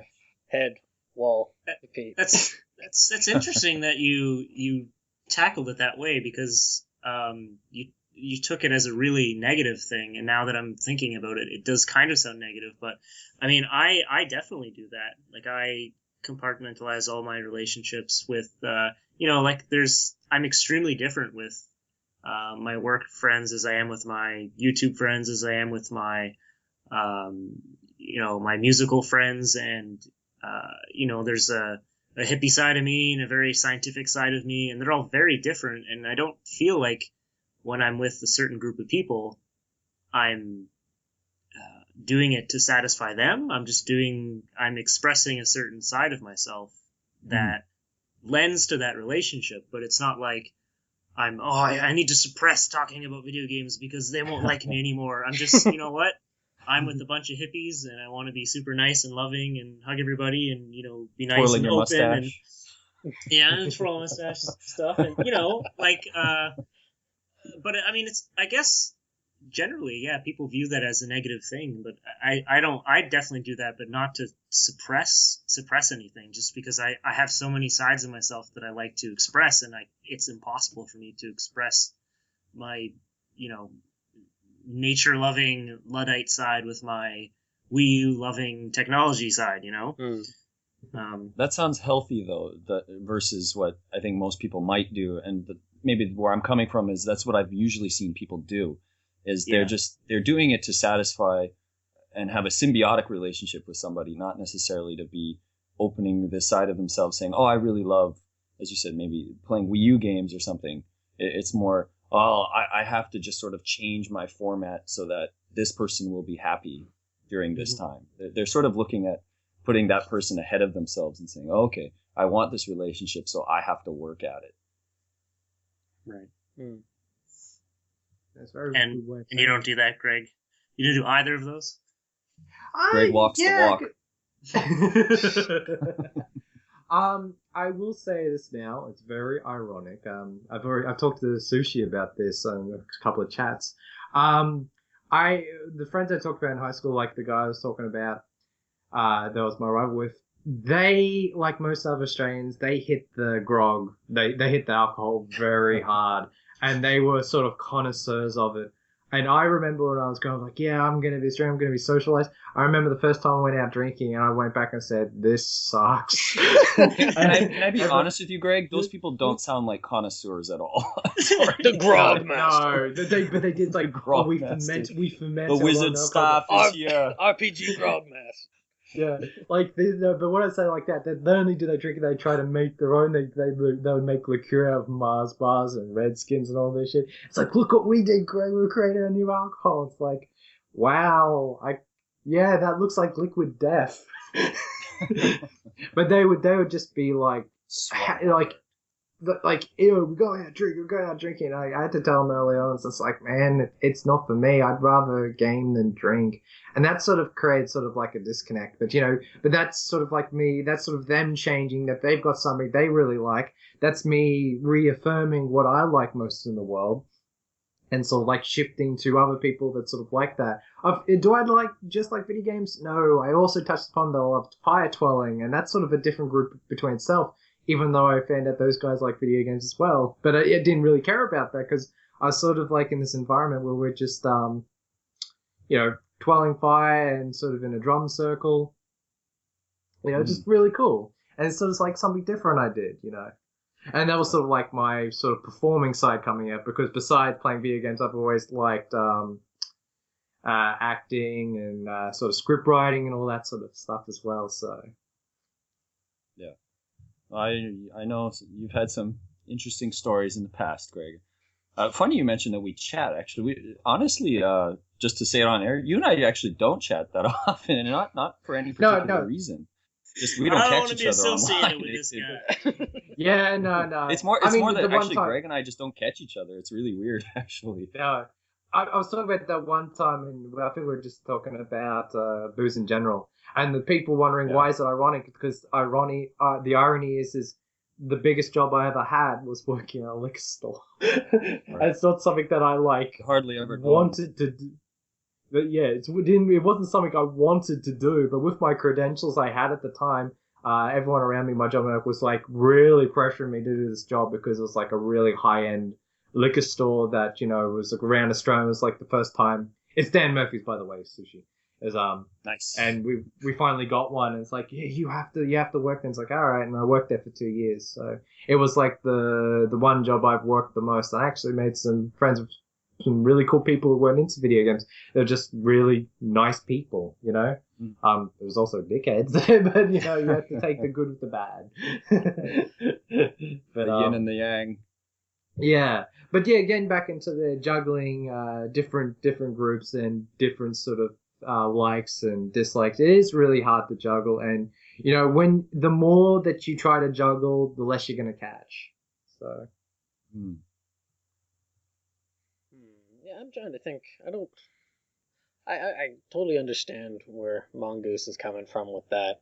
Is if you have, for example, Sushi and I can talk about sports for a bit, but Greg and I really don't ever talk about sports.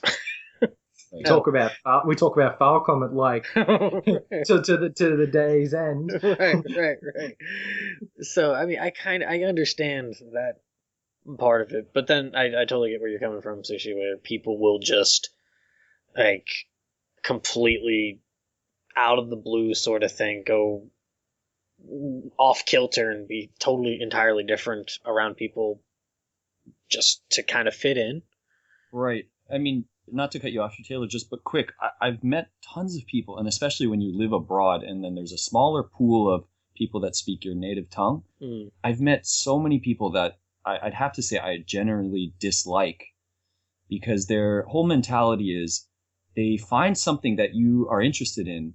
They know just, a minuscule amount of details about that thing.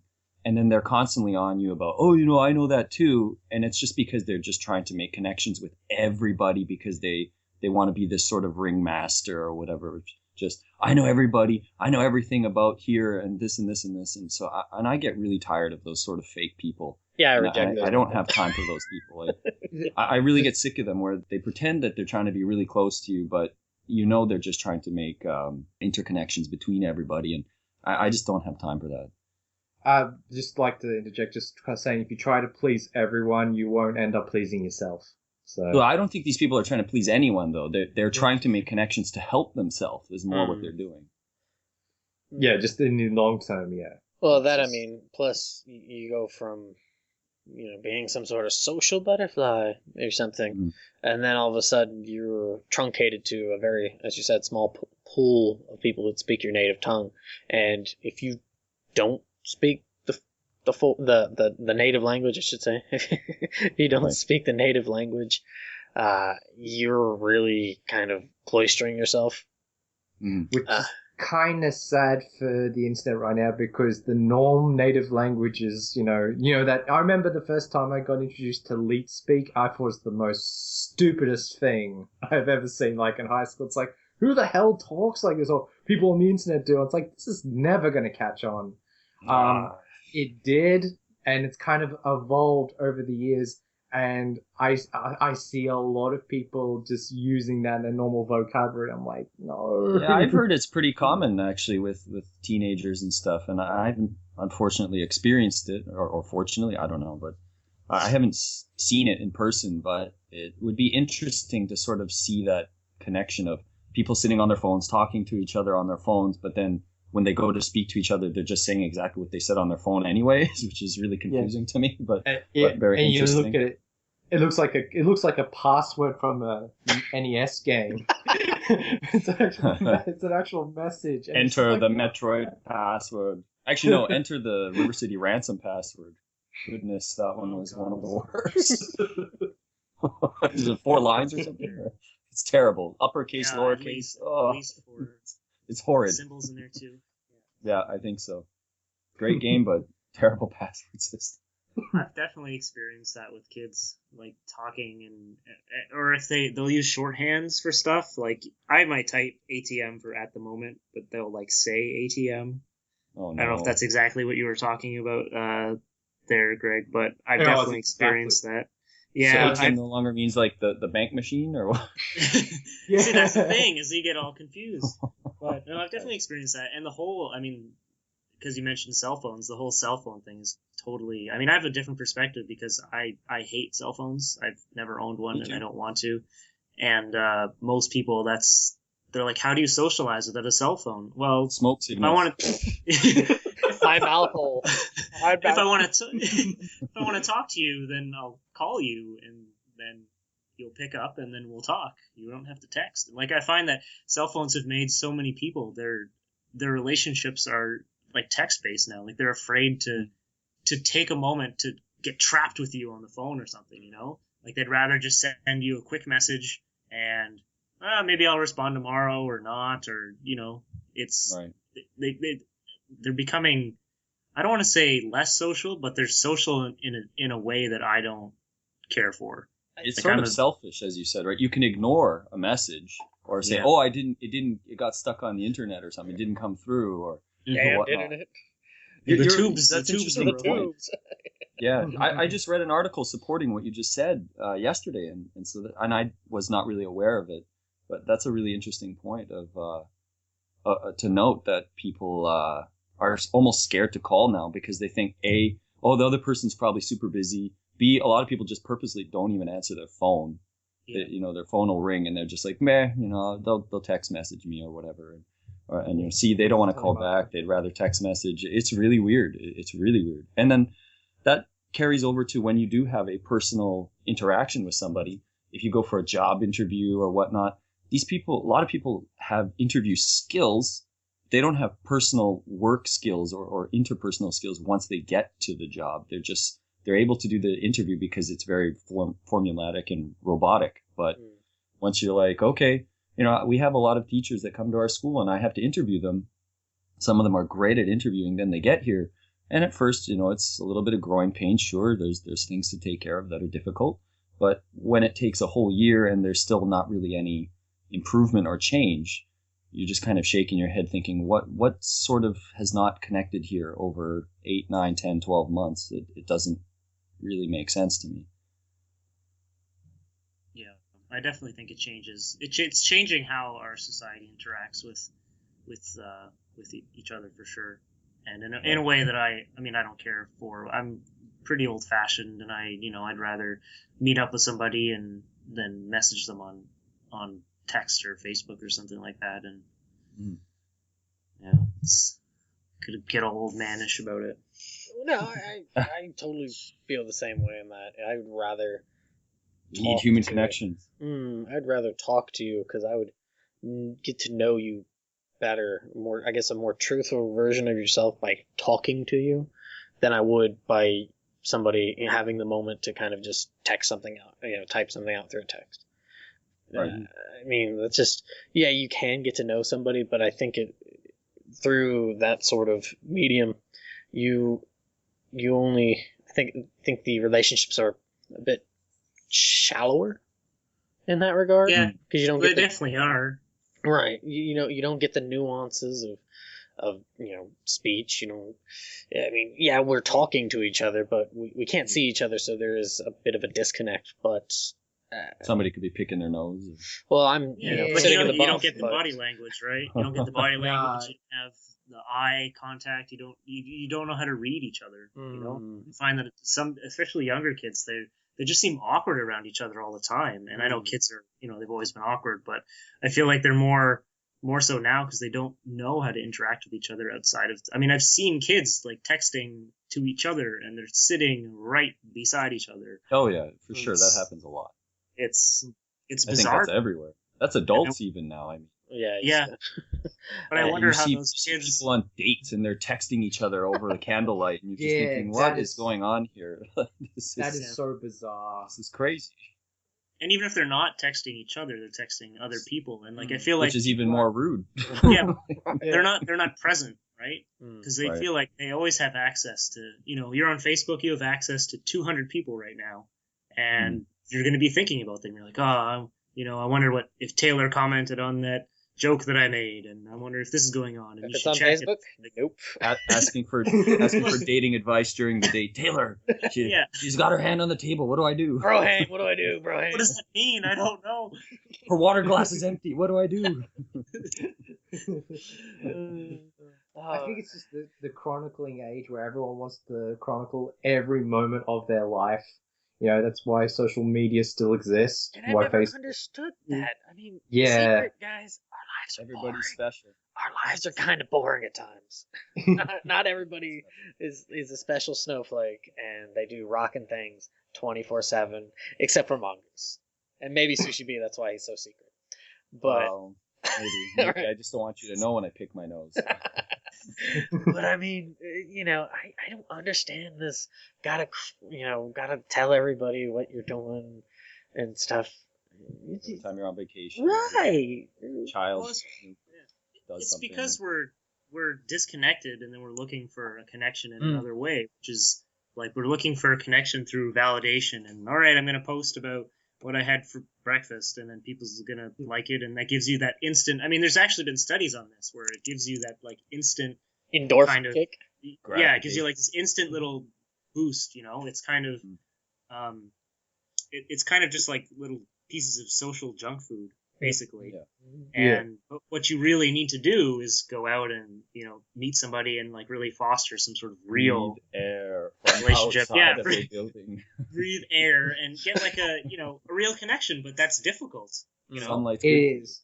compared to But I- making a funny tweet, which takes you 5 minutes, and you're like, all right, I got my little boost of socialness. I feel good about myself, but okay, now I have to go out.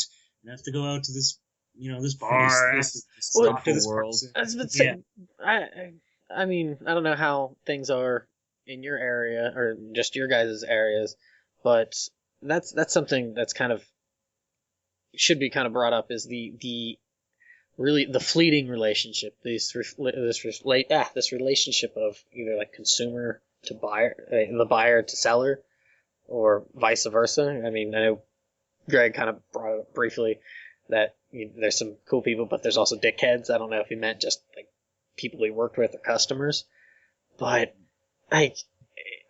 it's really weird when you go into a place, like for example, just a grocery store, and you go and buy a couple things, and the cashier has nothing to say but how terrible their job is. Yeah. It's like, what the? I've never experienced that. Usually they're pretty robotic about it. They're just being. Well, I kind of figured. Like, You're well, funny. I will say this. In Japan, when I was getting stuff from different convenience stores and stuff because I had to, because I was going to go, oh God, got to go from school to the crown school, kind of thing. They were pretty friendly towards me, and we would have random chit chats and stuff. Like one dude was telling me about how his daughter had married some American and then was living in Houston, and I felt really bad for him because he hadn't seen her in like 10 years or something. But you actually kind of have some of these dialogues. But then like things like around here, there are people are like, oh man, this job is so terrible. I can't wait to get off work. It's like, why are you telling me this? This is such a fleeting relationship. Do you want your impression of yourself to some because random stranger?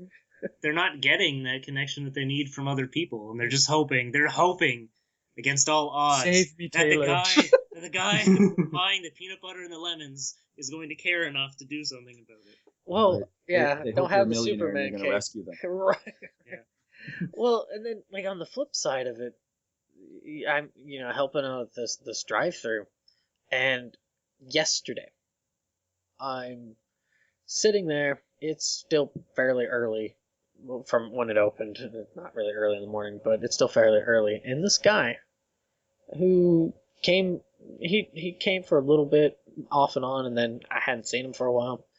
He came in, and I seen him. I was just walking around because I didn't like sitting in the little box and stuff, waiting for people to drive the drive-through kind of thing. And I was like, oh, hey. And he didn't say anything to me. And he just had a really just nasty attitude. And I was like, what the fuck, dude? Really? Why are you, why are you in such a sour mood that you have to try to like push the sour mood onto other people? Yeah. It's such a misery loves company. But and you're just like, okay. And we didn't get into like an argument, but I was just, he thought I was laughing at him. The dude was what are you laughing at me? And I was like, I'm not laughing at you, man. Yeah, I just coughed. He's like, just give me the, and I got him the thing for him. Stop coughing. And he got all pissy with me, and he started saying stuff. How I had a piss poor demeanor and everything. And I was like, dude, really? Not just to let people know. This is the same individual I ran like a mile to get this dude his fucking wallet because he left it at the drive-through. And I'm just kind of like, I was just, I wasn't angry about it. I just thought about it. Why would you, these, I understand they're not, I don't want to say they're not substantial, but I mean, they're very quick. But these relationships with people you just kind of meet off and on, why you have to compound your misery and then try to push it onto somebody else's. For me, it doesn't work because I was just like, whatever. I just felt bad for the guy that he was so like pissy to be doing that. And then he comes in today and he's like, oh, like, dude, I'm so sorry about yesterday. I was just not in a good mood. And I was just like, are you bipolar or something, man? Come on. It's just kind of like, why can't you just be like nice to people for just a fucking second? Just be like, hey, it's all right. Don't worry. It just happens. But people want to, as Mongoose said, they're starved for this sort of dialogue, this connection, and so they have to fucking lament to anybody and everybody who's around as if, I've got my Superman cape hidden underneath my clothes to free them from their shackles of sadness. Superman undies. Yes, that's actually what I was wearing, but Batman undies. That's Greg, actually. Actually. Is that a batarang, Greg? It's actually a Batman onesie. These boxers. Where are my socks? Where are my socks? Where are my socks? But, I don't know, Mongoose, what do you think of those kind of relationships? The ones that are just this in and gone? Gone and gone? They're definitely the relationships of convenience. You kind of have to, be nice to each other because, you're at a restaurant, you don't want them to spit in your burger, so you be nice to them. And they're nice to you because they want a tip, but, they are kind of annoying when they're obviously very fake. But then I don't put much effort into it. But there's people who genuinely come in and they just want to talk, or they had a bad day, or they, something happy happened, or they're there with their, friend that they hadn't seen in a long time. Because, I've worked in retail and I've worked in restaurants and stuff. And eventually I just got to the point where if somebody comes in and they, like you said, are super angry or they're pissed off about something or they're giving you crap, I just kind of took again the people perspective. And I'm like, you know what? Maybe I kind of try to give everyone the benefit of the doubt with, all right, you had a really bad day. For all I know, like, your dog could have been run over 10 minutes ago. I have no idea what's going on in your life. And I'm just kind of going to, I'm going to just be pleasant to you. And sometimes I found that really disarming. They're surprised and they're looking for a fight and you don't give them one, and it kind of changes their perspective on it. And I always do that, at least once or twice, because there's been some regular customers I've had at places I've worked that are, they're mean every now and then and they're regulars. But if it's somebody who's generally just like a grouch and stuff, then I won't put any effort into it. But if somebody comes in and they're just having a bad day, or I meet someone on the bus and they're a complete ass, I'm just like, you know what? It's not worth me getting angry about this. I might never meet them again. And for all I know, they've had the worst day of their lives, and I just kind of give them the benefit of the doubt and move on. And I might see that person again and they're completely pleasant. And, the last thing that they probably need is somebody to just fight them about something. And not to, be walked all over, because there's definitely a point where you have to just say, you know what, you're being a real asshole. And it's, no matter what's going on in your life, you have to stop. But that's kind of the perspective that I've taken on it, is just kind of just let it, go off your back and don't worry about it. I always kind of thought that, possibly part of an issue is that they kind of lack the control of emotions, because I guess it's just how I think about things is if, for example, I just actually had some really bad news about one of my uncles, and that he's probably not going to be around for much longer. But, that's kind of like my business. And that's like my connection towards my uncle and, with my aunt and family and stuff. So those sorts of things don't affect me when it comes to talking to you guys or talking to somebody else who doesn't have a connection to it. So to me, it always makes me wonder, like, why some people don't have, I guess it's kind of, you don't have a filter, I guess. Well, I guess just ignorance on my part is like why some people don't, or it seems like a lot of people don't seem to have this ability to compartmentalize these emotions that they have for this to go along, and to talk about something that's completely different. I guess.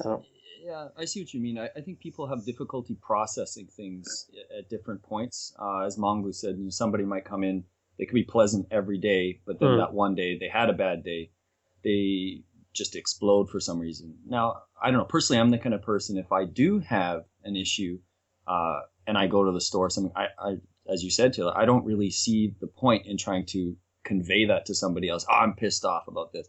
I just internalize it. I hold it in. I deal with it wherever it needs to be dealt with, not in another place. But most people almost need that sort of, it's almost a sympathy. They're almost sort of like, okay, if I'm mad, maybe somebody will sort of acknowledge it and I'll feel better, even though it's got nothing to do with where I am now. And I don't know why. It seems to be, and I could be wrong, but a vast majority of people do not have the ability to deal with things on their own. And they always need these outlets, and that's fine. Some people really do need it. But if you're at the bank teller and the situation is completely fine, the bank teller is being polite and everything, and then you're suddenly just not being polite to them, there's kind of no need for it. But people don't have that. They're just, I don't know, one thing makes them mad and they continue that moment. They don't let it go for any reason. And I don't know how you deal with people like that, except for continue to be polite with them until, as Mongoose said, sort of there's got to be a bit of a breaking point where you're like, okay, look, you're going to have to, excuse yourself out of here. You're just not being polite at all anymore. You're being extremely rude. You're distracting other people. You're blah, blah, blah, whatever the issue is. But I don't know why people can't sort of contain that. Is it due to how our, current generation and last generation of people are just sort of used to being attended to for everything? Oh, you got a cut on your leg. Don't worry, I'll take care of it. Or, oh, you're this or this or this. I'll take care of it. Someone's always there to take care of you. So maybe that's part of it.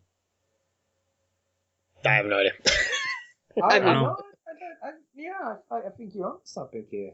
I mean, just, people are not self-reliant. Helicopter parenting. Nah, but exactly right. And I've experienced, times where you are self-reliant in other places than you're not. Like, when I'm on the work, I'm always, out helping others. I do what needs to be done. If someone makes a mistake, I always go to fix it. Like in the bottle shop, a lot of broken bottles because the bosses would want that on the shelf as hard as you can, and people would smack it hard and fast, and they would smack it hard to the point of smashing the bottles. And I was the one person that cleaned it up because a lot of people didn't like doing it because you'd have what I like to call the kitty litter. It's like this sort of sand that you put on the alcohol that soaks up the alcohol without staining the concrete.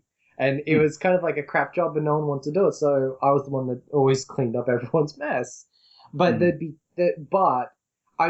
like that mentality, at work, and I'd be really self-sufficient at home. I'm a lazy son of a bitch.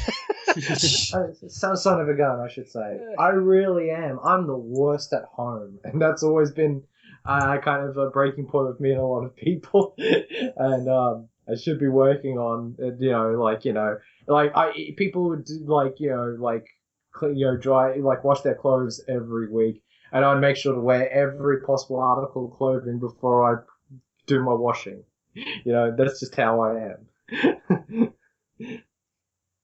I was gonna say I need to keep things clean sometimes at home, and then I kind of keep that up at work too. Is that at least keep things in its place and its file. But I don't know. Whatever. I give up. I'm done. It's no more relationships for you. Well, I just want. Oh, go on, Greg. I just think it's really funny because I'm looking at the time and I'm just pointing out that, I think everyone who watches this think, oh, they're going to get into talking about, relationships. We need to. And we've done really good. We've done really good to talk about relationships outside of it. So, well, it's not like we're avoiding it. No, I think we've really, we've kind of only scratched the surface. Relationships is a gigantic topic. And I feel like I went in with like, okay, here's a couple things that I'll say if I run out of things to say. I don't think I've said any of them yet. Because I'm just gonna rapid fire them right at the end. Okay. Yeah. Do this to be successful in relationships. Yeah. All relationships. Oh man.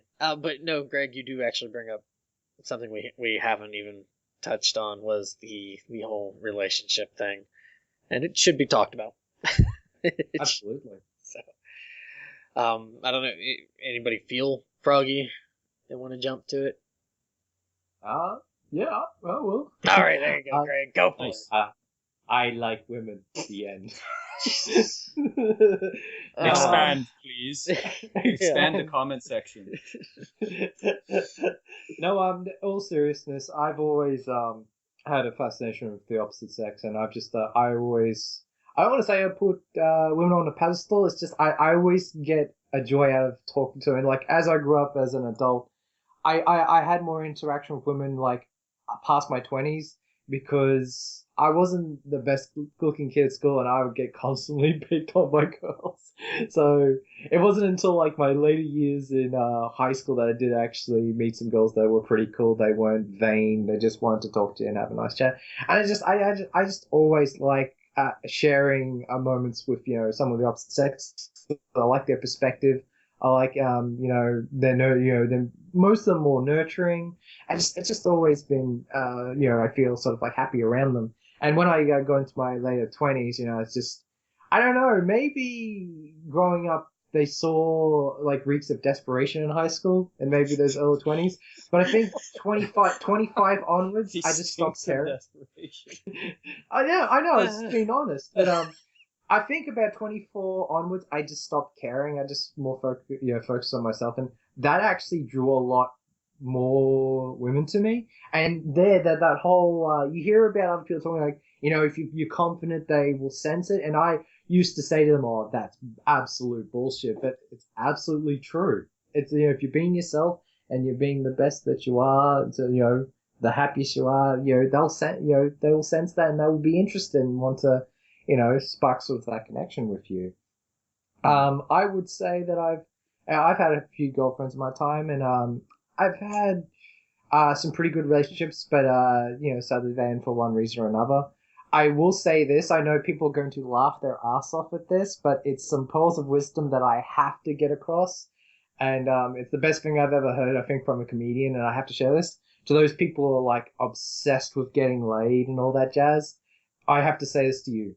If you want sex badly, that's exactly how you're going to get it. Badly. And I can contribute because the first time I had it was a one night stand from a bar and it was horrible. And then I actually later found out that the girl only did it to get back at one of my friends. She was interested. That sort of like dumped her. I was like, oh my god. And that was kind of like a harsh lesson that I had to learn. Never again. Never again. That was kind of like my turning point for like never you're touching. I already didn't really like drinking, but that was kind of like the turning point. It's like, yeah, no more. This really doesn't, not in my best interest. It doesn't really put who I am. And people think, oh, if you drink, it really shows who you are. I'm actually the opposite spectrum. I think it doesn't show who you really are because you're not in control. So, yeah, just very quickly, but. The reason why I like relationships is because, sharing your likes and dislikes. And I've always been that sort of naive kid that reckons that, once you meet the love of your life, everything will be, roses and doves and everything. And then you learn the harsh reality that, it takes a lot to sustain a relationship. You will have fights. And it's in those moments you've got to figure out what you got to do, Why are you angry with each other? Why is this, And some people contributed to science and hormones and all that. But, we as humans are intelligent beings and, we have the power to... well, yeah, it's questionable. But, no, but, you got to figure out why you're here, why you're in a relationship. Because you're like, I think everyone's touched upon this, you got to figure out why you're here. Do you really care for this person enough to, move in with them or, share your days off with them, I mean, not having a girlfriend for the sake of girlfriend, because I've met a lot of people that just want a girlfriend just so they can say, hey, I have a girlfriend, it's cool. And that's a waste. That's just a waste of time. It's a waste of emotions, and no one wins in that situation. No one does.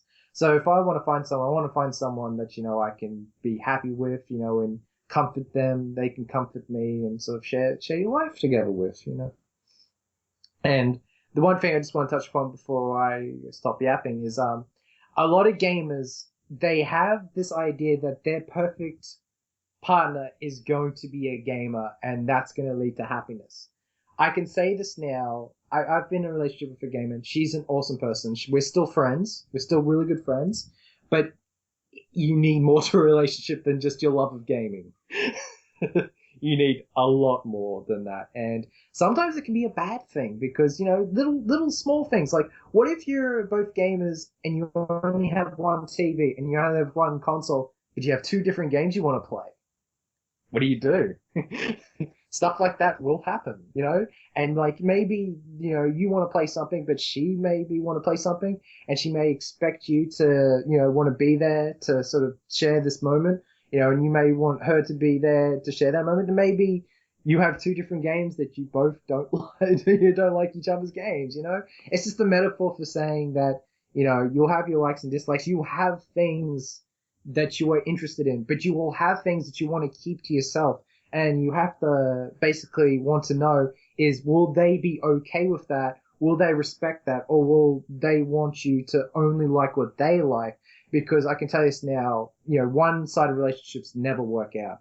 It's even good to have someone who understands what you love and accept it and to say, hey, I'll give you those moments where you can indulge in that. But please also have moments in the life that we can be together, So like juggle everything properly. And, that's what I've kind of learned from doing relationships. So next time I get into a relationship, I also take this on board. And honestly, if I meet someone else, I'm hoping they have another hobby that they're really passionate about. It may be something that I'm not necessarily like, I might actually be interested in, but I have no knowledge about. So I can sort of be interested in what they have and learn about it and see if I like it or not, And I'm rambling on. It's just some little things that I've learned, and it's a lot of people just want relationships just to be sex and nothing else, but that actually gets old very quickly, and you lose interest in each other, sadly. That was well said. I don't have anything to add. No, Advice from RPG Swagman. Yeah. It's good. It's good advice. I'd actually say what you just said there, Greg, at the end is kind of how I approach it. I usually am more attracted to women who have very different hobbies or interests. Opposites attract. Right, because for me, it's kind of like it's just a very it's a way for me to kind of expand on things that I might not have had any interest in, or just completely, off the radar kind of thing. And so it allows me the chance to kind of be like, oh, that's kind of cool. Let's try it out. Okay, well, okay, maybe I don't like it, but maybe I will, kind of thing. So I think, and also having the same kind of interests in that degree, like I would go batshit crazy. And you know what's sad? I know a lot of gaming relationships who they actually collect this they have the same collection. They don't have separate collections. And then when I see that they've broken up, you hear like massive shit fights over who gets what. That's like I could never live like that. There's just being like constantly around somebody all the time, that would drive me bonkers. Mm. So. I think it could work both ways. I mean, opposites attract, but similar things attract, or vice versa. Yeah. I think you hear that a lot in our community, because a lot of people in this community, like gaming, either collecting or playing or YouTube stuff, is generally their main hobby or their main passion, and then having one main thing, whether it's gaming or windsurfing or poetry or something, just is a good way, I think, that they see to kind of kickstart the relationship, and then they get into other things. But yeah, I know what you mean, Greg. If people have this kind of idealized person of the opposite gender that is into everything they're into, or into at least their main hobby as passionately or more so than they are, and that's not enough. It could be a good starting point, but just because you have that starting point, it doesn't mean it's going to go anywhere. No, exactly. No, exactly right. Is there anything else you guys want to add? To just things in general? Just kind of to kind of wrap it up? No, I think that at least in terms of romantic relationships, I think Greg covered a lot of really good points. And I mean, that's kind of always the way I've thought. I mean, I've been kind of odd in the sense that I had one really large, like really long-term relationship that I started when I was much younger. And I was kind of just perfectly okay with being with one person. Whereas, when you're 15, 16, 17, people kind of have this idea that, you have to kind of shop around a little bit, and, they have this idea you should see lots of different, see lots of different types of people. And, being loyal is for some reason really difficult for a lot of people. And like all this kind of traditional relationship stuff like Greg talked about, just I've never really had a problem with that. And I think that, I mean, I don't try to sound, arrogant, but I feel like for me anyways, that's the way to go. And that's the way that, I'm going to end up in a relationship that's going to last, 10, 20, 30 years or the rest of my life or whatever, is by going by those pieces of advice. And in terms of just relationships in general, the one thing that I wanted to touch upon is I just kind of wanted to ask if you guys feel like you found as you've gotten older that relationships are meaning more to you. Because I mean, as kind of my late teen years and my early 20s, I kind of didn't think they mattered all that much. And I don't mean just romantic, but all relationships. But now I find that like I'm at a point in my life where that's the most important thing in my life is my relationships with people. And I'm wondering if you guys kind of had a similar trend or completely different.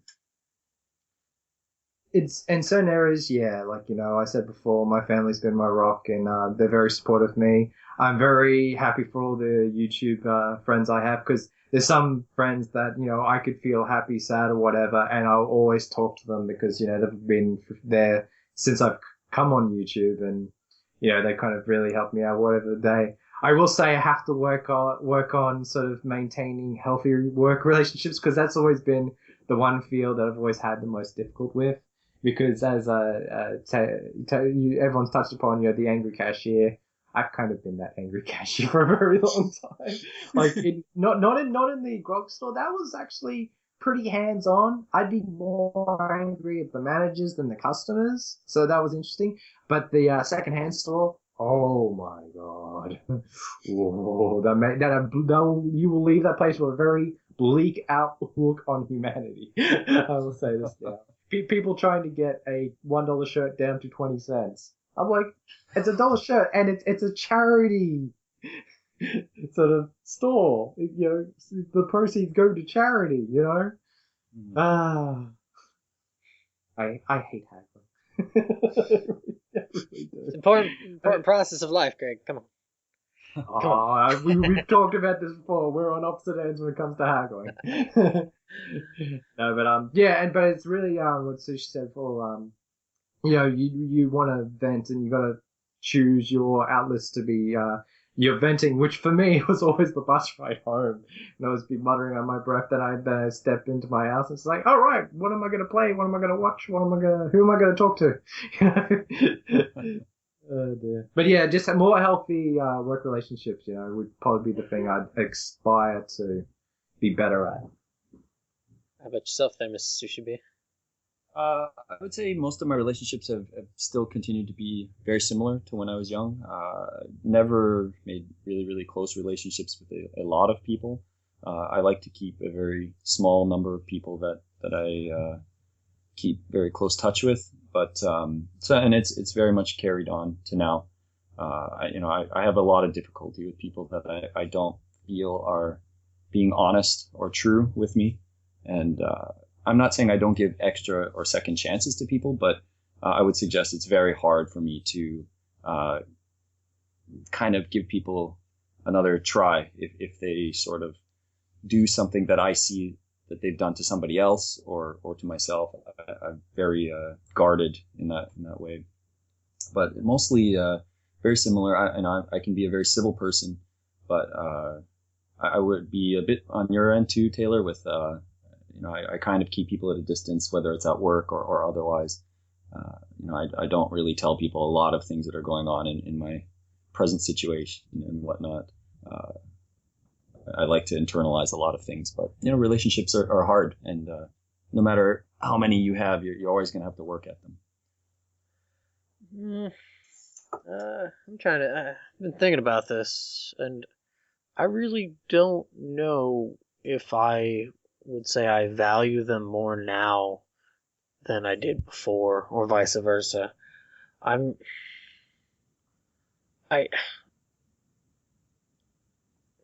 I would probably say that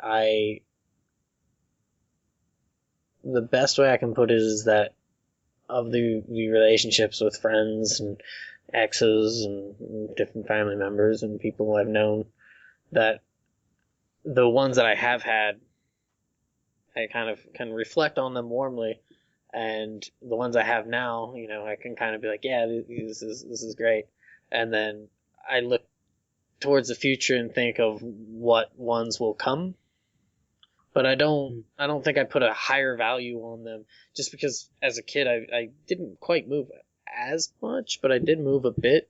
So it's kind of this, this was my time during this period, this was my time during this period, and especially with that whole thing during college when I tried to meld the two, I kind of came to this conclusion that this is just for this time period, and any chains of friendship that continue on beyond this point, that's great. It's wonderful. Unless there's some sort of antagonistic emotion behind it or something. But I don't want to say, because I almost feel like I want to say it's a nihilistic view where I'm just kind of, it doesn't fucking matter, whatever. But that's not quite how I feel. It's just kind of, it's in the moment. And then if future ones to come, cool. Past ones, I enjoyed them. I get what you're saying, and that kind of ties back to like with letting relationships go and stuff. But I don't think I explained myself very well, but I was kind of just referring to the concept of relationships with people as a whole. And I think that for me, this has really changed because that really long-term relationship that I was talking about ended, and then so for the first time in years I was by myself, and I had time to think and And that reflect. sucks. And it's terrible. I mean, it's good. It's good now, but at the time, it was like absolutely terrible. And I unfortunately, had I had known people that had passed away, or even more unfortunately, committed suicide. And as people in my life were leaving, it made me realize that these relationships are something that, while I had them, I should have maybe spent a little bit more time on. And then I went home last Christmas, and all my family was together for the first time in probably 3 or 4 years. And that was like one of the most, loving and close Christmases that I'd ever had. And it kind of just like clicked, and I was like, this is what matters, And then after that, I went and saw my friends in another province that I hadn't seen in probably another 3 years. And I was with him and his wife and their very young son. And again, it was just it was like 3 weeks of basically just being around like super kind, loving people. And I was like, you know what, I've been more happy in these 3 weeks than I've been in the past, few years. And it's because of the people. There's nothing different here. It's not like we're in a really nice place or we're not on vacation. We don't have, the newest game or, whatever I thought mattered before.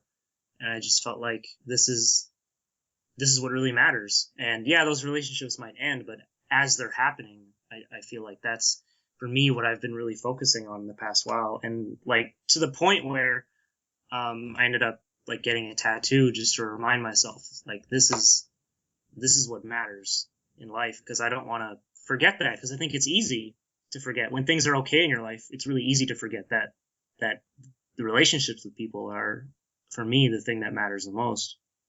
And yeah, that's kind of what I was referring to, is the relationship concept as a whole, just with people and having that connection with, like Sushi said, with personal, real people out in the wild, fresh air and all that stuff. Well, I guess I would say that for myself, I actually from this recording, next Saturday is going to be the first time that I'll see family members that I haven't seen in close to a decade. So I am looking forward to it, but I think this kind of ties back to I am a bit of aloof with people, even with family, that even though I can get along with people, it's not that I don't value them. Like I said, it's not that I don't value it. It's just I don't know how to put it. To me, I enjoy those relationships, but I don't feel like that's why I'm here. I guess I feel like, while I enjoy and love talking to my aunts and uncles and cousins and my grandmother and my mother and my father and brothers and sisters and everything, I enjoy that and everything, but I get greater satisfaction out of writing.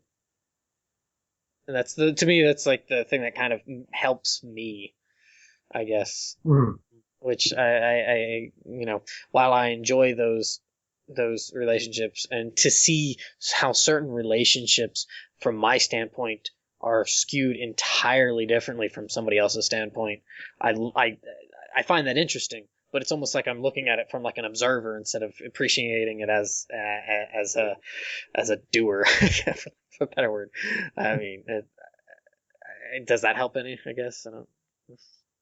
That kind of. Yeah, no, I mean that makes. I mean, I keep talking and I keep saying that I don't want people to think that I think this is the way things are. This is the way Mongoose sees the world, and this is the way he thinks. This is just for me personally, just like you said.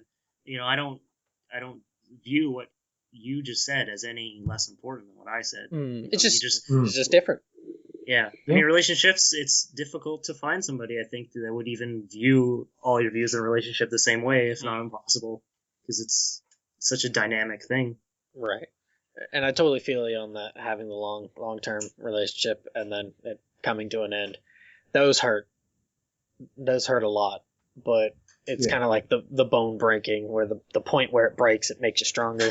I think those emotional, mental, I don't want to say scars, but those pains hopefully will kind of help you grow into a much wholer person than you were beforehand, I guess. Much wiser. I don't even just wiser. I just maybe just more appreciative of just things in general. It's funny we will bring this up because I'm in sort of a transitioning period where I've moved to somewhere that's very low key. Like I've talked about where I lived with most of my life, that I've moved around that sort of same suburb, and that's a reasonably sized town. And I've moved to somewhere much more low key, and it's kind of really peaceful, but there isn't really much socializing to be done here because there's not really many young. Well, there is, but it's mainly retirees here, which is pretty cool because you get to talk to some older folks about some interesting stories, but nothing that sort of garners like a serious sort of relationship. Like if I want to go out and maybe find someone to be with, I definitely have to move somewhere else. I'll be on a trip, and I'm sort of in this transitioning period where I'm sort of working on myself before I can get into another relationship. So yeah, do any of you guys want to add anything else? Particularly you, Mr. Sushi B? Just got the beanbag. Yeah, it's my sister being annoying. Way to go, sister. God, you weren't kidding. I am not editing that out. Do what? I am not editing that out. No, it's fine. She was doing it because she's annoying. Yeah, see, look at that. Because she loves you. She loves your relationship. Yep. She wants your attention. Pretty much. Needs my approval. Love me! She glares at me and then cocks her head to one side, confused, while she gets into some sort of gum. What is Sounds like a wrapping point, Taylor. It is. I was trying to get to that point. But, yeah. So as I mentioned when we started this up, if you did listen, which I hope you did if you got to this point, but please let us know what you think of relationships. A lot of what Mongoose brought up for questioning was good for dialogue. Please comment. Continue the dialogue. And that's what this whole podcast is about. Continuing the conversation and whatnot. So I want to say thank you there, Mr. SilverMongoose, for joining us and being our wonderful guest. Thank you. I hope that your guests or your listeners appreciate it, and that they like me on. They're not like, oh my god, that was absolutely terrible. But it was a lot of fun. I really enjoyed myself, and I hope that we get to do this again at some point. And I feel like, yeah, definitely, I would love to hear comments too, and because it's such a huge topic, and I feel like we just scratched the surface, and I'm sure that the listeners have to have something to say. Right. Right. You can't just be bottled up into your ball of nothingness, and nobody is connected to it at all. Hermit cave. Right. Yeah. But I was going to say, also to kind of plug it out there, isn't it just SilverMongoose, all one word? For your channel? Yeah, I'm plugging it. Oh yeah, I have a channel on YouTube here. This is how Taylor knows me. We never got into that. Yeah, I meant to do it at the beginning, like a jackass. No, I hate plugs and stuff like that. You don't need to check this. But if you want to, I mean, if you want to, I have a bunch of bad videos. SilverMongoose videos is actually that's what it is. Is actually the channel, and I'm sure you'll put a link below. And yeah, I do. I'm not going to get into it. I'm not going to do a plug. Just go there, watch a video. If you hate it, just don't come back. But I hope that you guys enjoyed having me on, because I definitely enjoyed being here. Yeah, we did. Sure. I definitely did. It was good. It was good also to hear somebody else other than these two talk. And that's I'm such an ass. No, this relationship is over. Greg, we're going to start our own podcast, the No Taylor podcast. Yep, movies and comics. We're down with it. I was going to say, yeah, because that would and we'll make fun of of Taylor for like 3 hours straight. Contact me after the show. Okay. Good times ahead. Sunny skies and rainbows. No, I honestly, I really enjoyed your thoughts and feelings, and it was really good having you on, man. And I joke and kid, but I do appreciate the relationship that Sushi B and Greg and I have fostered together. Not so much those two, because they don't, as they said, they don't really talk. But but for what we have for the podcast and what I do know of these two, yeah, it's been great. So thanks for listening, guys, and have a good day.